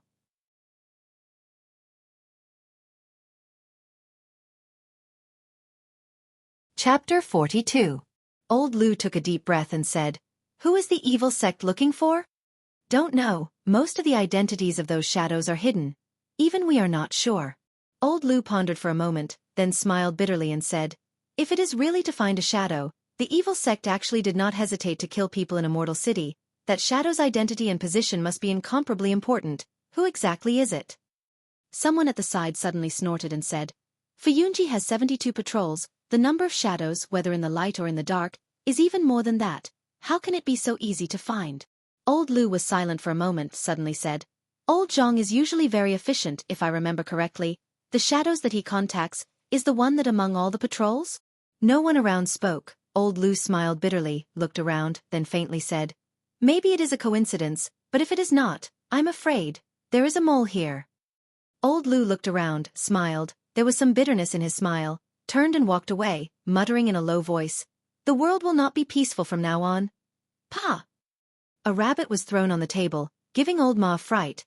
Then he looked up and saw Lu Chen. Old Ma said, "What is it?" Lu Chen sat opposite him, said indifferently, "I have been drinking your wine all day. Today I went up the mountain to catch a wild rabbit, brought it over to go with your wine." Old Ma looked at Lu Chen suspiciously, said, "You are so good?" Lu Chen said, "I caught it along the way." Old Ma grabbed the wild rabbit by its ear, lifted it up to take a look, said, "There is no poison in this rabbit, right?" "No, I never do that kind of thing." Old Ma spat, looked at Lu Chen with disdain, said, "What can't you do? The poison that you used in the past can at least kill the people in this village." Lu Chen said seriously, "I did not say that I did not poison. What I mean is that there is no need to poison you. I never do that kind of stupid thing." "Damn it!" Old Ma kicked him, and Lu Chen dodged it calmly. Then Old Ma stood up with a grunt and carried the rabbit into the kitchen. An hour later, a large pot of steaming hot and fragrant red braised rabbit was placed on the table, and the fragrance it emitted caused one's mouth to water. It was rare for Lu Chen to praise Old Ma. "Looks like your skills are pretty good." Old Ma wiped the sweat off his forehead and said proudly, "Of course." Without calling for Lu Chen, he picked up a piece of rabbit meat with his chopsticks and threw it into his mouth, chewing it in big mouthfuls. Lu Chen smiled and picked up his chopsticks. Just as he was about to reach out, he suddenly heard Old Ma make an indistinct sound and then spit out the rabbit meat on the table. Lu Chen frowned and said, "What's wrong? Could it be that a fatty like you can actually make something poisonous out of nothing?" Old Ma smacked his lips a few times and said with a strange expression, "This rabbit meat is a little strange. Why is it so sour? That shouldn't be the case, right?" Lu Chen was startled and slowly put down the chopsticks in his hand. His gaze swept over the pot of rabbit meat and after a moment, he asked softly, "Very sour?" "It's extremely sour, that's strange." Old Ma poured a cup of wine from the side and rinsed his mouth. Then he shook his head and said, "What the hell? I've never eaten such sour rabbit meat in my life. Where did you catch it?" Lu Chen looked at the rabbit meat quietly and said, "I caught it from the tea mountain." Old Ma mumbled and paused for a moment before he couldn't help but try a piece. In the end, he immediately spat it out and scolded, "This isn't a fucking wild rabbit, it's a sour rabbit. Hey Lu Chen, why don't you try it?" There was no expression on Lu Chen's face. After a while he said, "You've already tried it. Do you think I don't believe you? This rabbit meat can't be eaten anymore. Throw it away." After speaking, he stood up and walked out of the tavern. As he walked on the bluestone path, Lu Chen's expression looked a little ugly. His gaze was straight ahead and he silently walked back to his grass hut at the foot of the mountain. But just as he was about to enter the door, his body suddenly paused and he raised his head to look at the tea mountain. On that distant mountain peak, everything was as calm as usual. The wind blew through the tea trees and the mountain forest was silent. Apart from the direction of the back of the mountain, a wisp of black smoke suddenly floated up. There were no flames, no torches, and there was no one waving them. There was only a thin wisp of black smoke curling up. Lu Chen silently stood where he was, looking at the black smoke on the distant mountain. After a while, he opened the door and walked in. With a bang, he tightly closed the door behind him. It was as if he had shut the entire world behind him. The sound of the wind gradually grew, becoming somewhat mournful. The sky began to darken. The dark night was about to arrive. This night the wind was very strong. The cold wind blew past the tea mountain and the grass hut. That trace of coldness seemed to penetrate through the walls, giving people the illusion that it was not summer, but winter. The sound of the wind was especially mournful, like the mournful cry of a woman, echoing in the night. It was already dark outside. Lu Chen lay motionless on the bed in the grass hut. His eyes were closed, as if he had already fallen asleep. Even the cold wind outside could not wake him up. Suddenly, there was a faint sound mixed with the cold wind. In the dark world, it was like careful footsteps, slowly approaching the grass hut. In the wind, a few strands of thatch on the roof were blown up, shivering. A black shadow appeared from the darkness and walked towards the thatched hut. His footsteps were light and heavy, like a phantom in the night wind. When he reached the door of the hut, the black shadow suddenly stopped and stood still. The night wind blew bitterly, and the darkness seemed to cover the entire world. At this time, the tea mountain seemed to suddenly become abnormally sinister, terrifying, and tall. The shadow of the mountain was like a giant, about to crush down at any time. In the darkness, there seemed to be a sound of breathing that quickened, but also like a rapid heartbeat. In the silence, the black shadow seemed to raise a hand and touch the door. The night grew darker. Under the eaves of the grass hut, one could not see their fingers in front of them. They could only vaguely see that thick, ink-like shadow spreading over. Just as it was about to touch the door, suddenly in the darkness, the door suddenly opened, and at the same time, there was a clear roar. The shadow in the darkness seemed to be startled and froze for a moment. In this split second, there seemed to be a large mass of dark shadow spewing out from the grass hut, covering the shadow outside.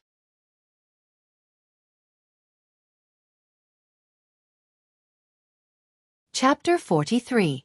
A hard and cold hand, like a poisonous snake, instantly grabbed the neck of the black figure. With a sudden force, accompanied by a painful moan and cry, the person outside the hut was dragged into the hut and fell to the ground.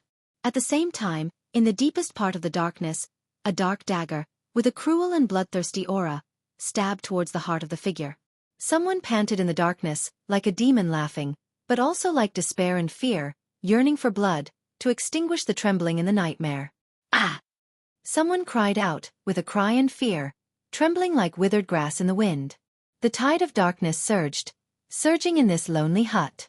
The sinister and ruthless black dagger, pierced through the darkness, pierced through the wind, pierced through clothes, and directly stabbed towards her chest. His eyes were bright but cold. In the determination and killing intent, he saw the blurry outline of that face, and heard that cry. The darkness suddenly stopped, like the tide suddenly solidifying in the air, all sound disappeared, and at that moment, even blood seemed to stop flowing. The cold dagger pierced through her clothes, and sank into her plump chest. If it went any deeper, it would be life and death. The world outside the house seemed to slowly return to normal, and it was as if he could hear the sound again. The wind was like a tide, whistling as it blew. That dagger still did not leave. She lay on the ground, her body cold, not daring to move. After an unknown amount of time, maybe it was just an instant, but it seemed as long as a lifetime, that snow-like coldness that pressed down on her chest, slowly lifted, and retreated into the darkness. Pada! A spark exploded, and then lit up the candles by the table. The dim yellow candlelight dispersed the darkness, adding a trace of warmth to this lonely hut. When the light landed on the ground, that figure turned her head, but it was Ding Dang. At this moment, she looked somewhat disheveled, her hair was messy, her clothes were untidy, and her face was frighteningly pale. She slowly sat up, looking at the man standing by the table, and the dagger still in his hand. That was a black, dull dagger. Lu Chen turned around and looked at her silently. After a while, he walked over and closed the door of the hut. The mournful howling of the wind seemed to have lessened by a lot, and the chill seemed to have been blocked outside. Ding Dong's complexion became slightly better as she slowly crawled up from the ground, but her gaze towards Lu Chen was still somewhat fearful. After a while she said in a low voice, "You almost killed me just now." Lu Chen was silent for a moment, then kept the black dagger, walked to the side and poured a bowl of water, passing it to Ding Dang, then calmly said, "You should not have thought of sneaking into my house at this time." Ding Dang slightly lowered her head, both hands hugging the bowl of water. She sat down on Lu Chen's bed and slowly sipped on it. Lu Chen walked to the table and pulled over a stool, sitting opposite Ding Dang. He did not say anything else, only sizing her up. Other than the previous fright, Ding Dang did not seem to have any other problems, but perhaps because she was a little tired, her complexion looked a little haggard. After a while, Ding Dang placed the bowl of water to the side and said, "I am too tired, and am unable to walk down the mountain to the village, so I wanted to rest here for a while." Lu Chen looked at her, nodded his head and said, "Sure." There was a blanket on the bed, and the blanket was still slightly warm. When Ding Dang laid down, she would think that not long ago, it should have been Lu Chen lying here. This place was not as comfortable as the bedroom at home, but in this dark night, it was still a warm place that made people feel at ease. Lu Chen stood in front of the bed, covering her with the blanket. The two of them looked at each other, his eyes reflecting the light from the candlelight. Ding Dong's body slightly trembled under the blanket. It was a kind of faint trembling feeling, but after a while, Lu Chen turned around and walked to the table, blowing out the candle flame. The darkness surged, and his figure became indistinct. He walked to the side of the bed, and then laid down on the ground beside the bed. That night they did not speak much, and for some reason, they did not talk about the usual joking and frivolous words, and were even more silent. In the darkness, who knows how long, suddenly Ding Dong's faint voice sounded out. "Are you asleep?" "Not yet." Lu Chen's voice came from the ground beside the bed. Ding Dang was silent for a while and then said, "Are you cold?" "Not bad, not cold. Don't you want to ask me why I am like this, or why I always want to go up the mountain?" This time Lu Chen did not reply. He was silent in the darkness for a while, and then said, "If you don't say, then I won't ask." Ding Dang once again became silent, and for a long period of time, there was no sound in the grass hut, but because it was too quiet, it was as if they could faintly hear each other's breathing, or maybe, they could even hear their own heartbeats. Ding Dang slowly curled up under the bedding, her hands wrapped around her chest, as if she felt a little cold. After a while, she suddenly said in a soft voice, "I want to talk to you about something, okay?" Lu Chen. "Okay." Ding Dang. "I went up the mountain to meet someone at the Dragon Lake." Lu Chen. "Okay." Ding Dang. "That person is Li Ji." Lu Chen. Ding Dang. "The spirit stones I borrowed from you, along with my own savings, were all given to him so that he could have a chance to enter the Thousand Autumns Gate." Lu Chen. Ding Dang. "He and I have made a promise to marry each other. He said that his talent is extraordinary, and as long as he has the chance to see the immortal mirror, he will definitely be accepted into the Thousand Autumns Gate. When that time comes, he will come to take me up the mountain, and from then on, we will cultivate the great Tao together, and we will be immortals together." Lu Chen. "You believe him?" Ding Dang. "Yes." In the darkness, Lu Chen turned his body sideways, his gaze fixed on an unknown place in the darkness. After a while he said softly, "You're tired, go to bed early." Ding Dang was silent for a moment, then said, "Okay." The Immortal City was a huge city, and it was the liveliest and most bustling place in the Middle-earth continent. Tens of millions of people lived in and around this magnificent city. Zhengxian Meng was here, and it had been the ruler of this city for many years. It was the symbol of the Middle-earth continent's greatest power, but even with such a fearsome colossus as Zhengxian Meng, in reality, it couldn't completely control this revered giant city. Fuyunji Zhang Jiuping's death caused a huge commotion in Zhengxian Meng, so much so that a few terrifying true monarchs were enraged. But to this huge city, this matter didn't have much to do with most people.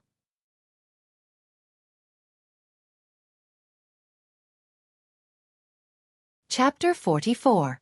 The Three Realms Divine Sect had been on the decline for many years.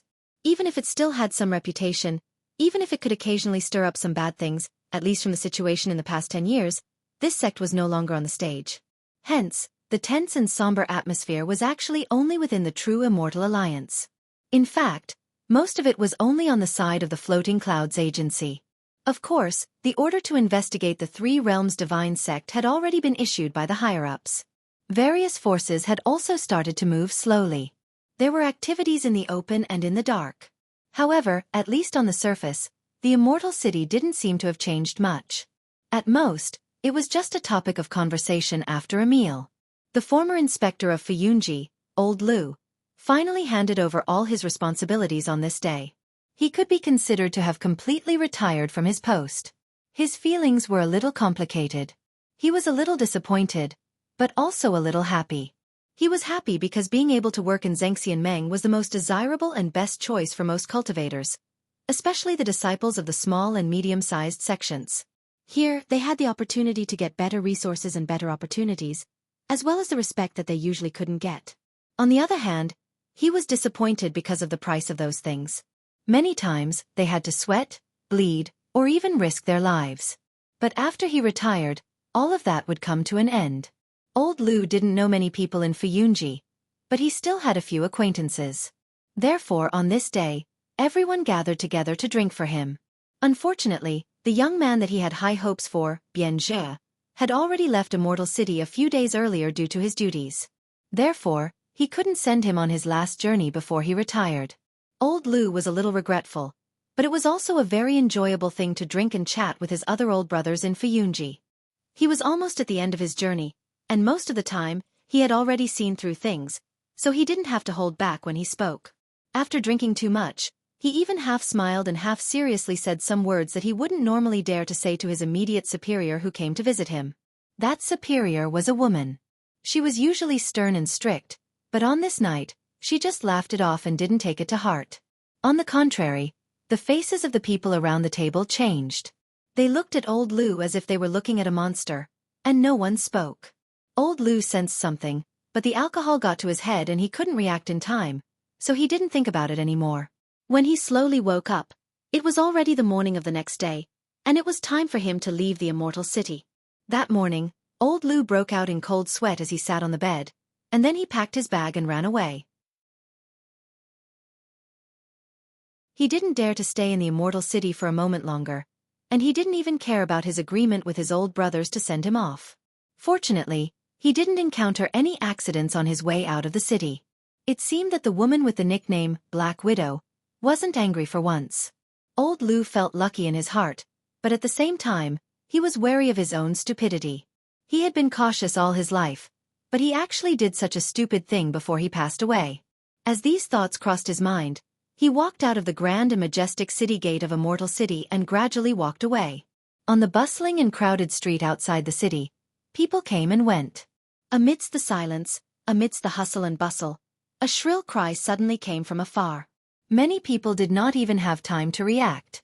However, there were also people who heard the voice and clearly repeated it when they investigated. On that morning as usual, old Lu, who was rushing out of the city, suddenly disappeared, and the last cry he left behind was like this: Blood Warbler. However, the ordinary people didn't know the truth. Zhengxianmeng Fuyunji, the beloved general under true Lord Tianlan, wielded great power in Fuyunji, and even in the enormous Zhengxianmeng, there was a famous leader, the Hall Master, who was a woman called Xue Ying, nicknamed Blood Warbler. At daybreak, Ding Dang and Lu Chen woke up. Without saying anything more, Ding Dang quickly left the place. Lu Chen sent her to the intersection and didn't continue down the mountain. He looked at the back of the woman who left in a hurry, and remained silent. When she was on the mountain, did something happen? Why did she look so weak and helpless last night? Was she afraid of Lu Chen, afraid of death, or afraid of something else?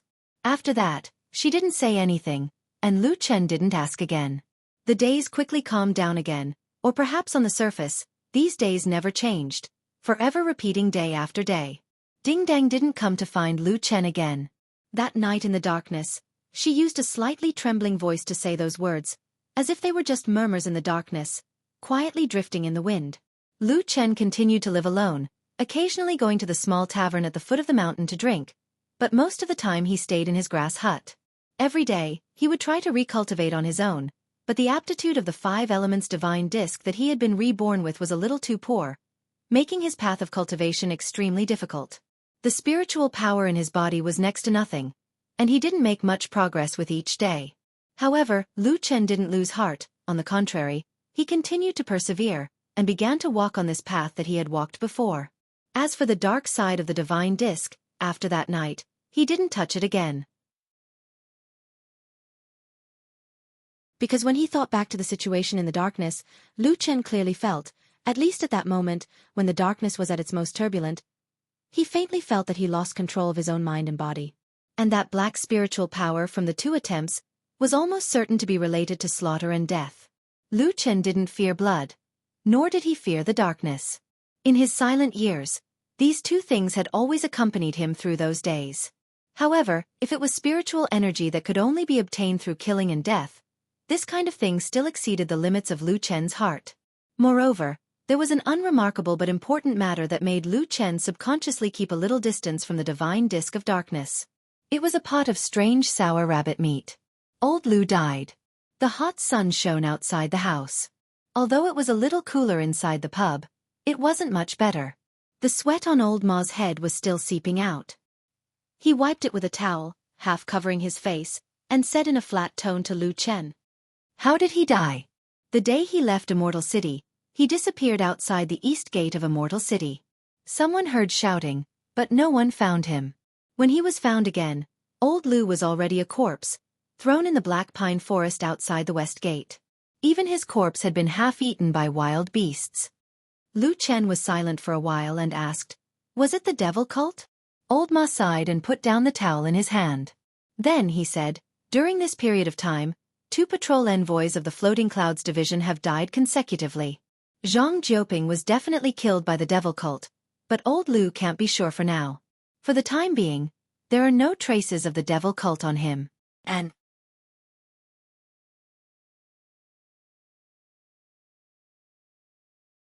Chapter 45. Seeing that Old Ma was hesitant to speak, Lu Chen raised his eyebrows and said, "What's wrong?" Old Ma laughed bitterly and said, "This matter is quite. It is said that on the day Old Ma disappeared, many people on the main road outside the Immortal City heard that exclamation at the same time, but what Old Lu shouted was not cursing the evil sect. He called out Hall Master Shue's name." Lu Chen's expression changed slightly and said in a low voice, "Shuang." Old Ma nodded and said, "Yes. The atmosphere in the Immortal Alliance is a little tense and Fuyunji is also in chaos. As for Hall Master Shui, I heard that he has been in seclusion for a few days." Lu Chen thought for a while and shook his head. Although Shui Ying's temper is not good, she should not be a spy of the evil sect. Old Ma was a little surprised and looked at Lu Chen and said, "I remember that you have never met her before, how can you be so sure?" Lu Chen said indifferently, 10 years ago, she participated in the battle in the Desolate Valley." Old Ma became silent and after a while, he nodded and did not speak anymore. There was no need to talk about the treacherous situation in the Immortal City and the unfathomable dangers, but it seemed to be too far away and did not seem to affect the small mountain village thousands of miles away. The villagers of King Shitang village were still living quietly, working hard for the illusory dream in most people's hearts. On the morning of the 6th of August, when Lu Chen was going down the mountain as usual, he once again met Ding Dang who was walking up the mountain. It was different from when they met a few days ago. Lu Chen could tell that Ding Dang did not seem to be in a good condition today. Her appearance was still beautiful but her expression seemed to be a little haggard. She was no longer in high spirits but seemed to have something on her mind. Even when Lu Chen brushed past her, she who had been slightly bowing her head did not notice. For some reason, Lu Chen did not call out to her and only silently watched the woman walk up the hill and walk alone towards the distant Dragon Lake at the top of the mountain. Wasn't that a huge gamble? Was the wager his entire life? The figure in the distance looked extremely fragile and lonely. After she disappeared into the forest, Lu Chen silently turned around and walked back to the village. But for some reason, that lonely figure still lingered in his heart when he walked into the tavern. There was always a strange feeling of unease that he couldn't get rid of. Old Ma saw him and quickly walked over. His face was solemn with a hint of nervousness. He closed the door and pulled Lu Chen to sit down. Lu Chen frowned and looked at the nervous fatty. "What's wrong?" Old Ma took a deep breath and lowered his voice. "Something's not right." A glint flickered in the depths of Lu Chen's eyes as he said, "Speak." Old Ma replied, "I've just received news that 3 people from the Fuyun Agency's shadow guards have died in succession during this period of time. They were all killed by someone." He raised his head and glanced at Lu Chen. There was a hint of dryness in his voice as he said in a low voice, "Among the people who died, one of them was the shadow that Zhang Jiuping was in charge of. The other 2 were contacted by Old Lu in the past few years." Lu Chen was silent. He sat at the table and did not speak. Old Ma looked at him for a while and said softly, "There's still no news that directly points to the 3 Realms Divine Sect as the culprit, but it's them. They would rather kill the wrong person than let them go." Lu Chen suddenly interrupted him. Old Ma paused for a moment. Then he gritted his teeth and said, "If that's the case, we can't just sit and wait for death. I'll—" Before he finished, his voice suddenly lowered as if he thought of something.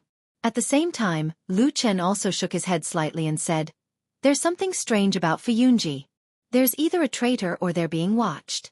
We can't look for them." Old Ma nodded slowly. His face gradually calmed down. He frowned for a moment and said, "You're right. I'll arrange this.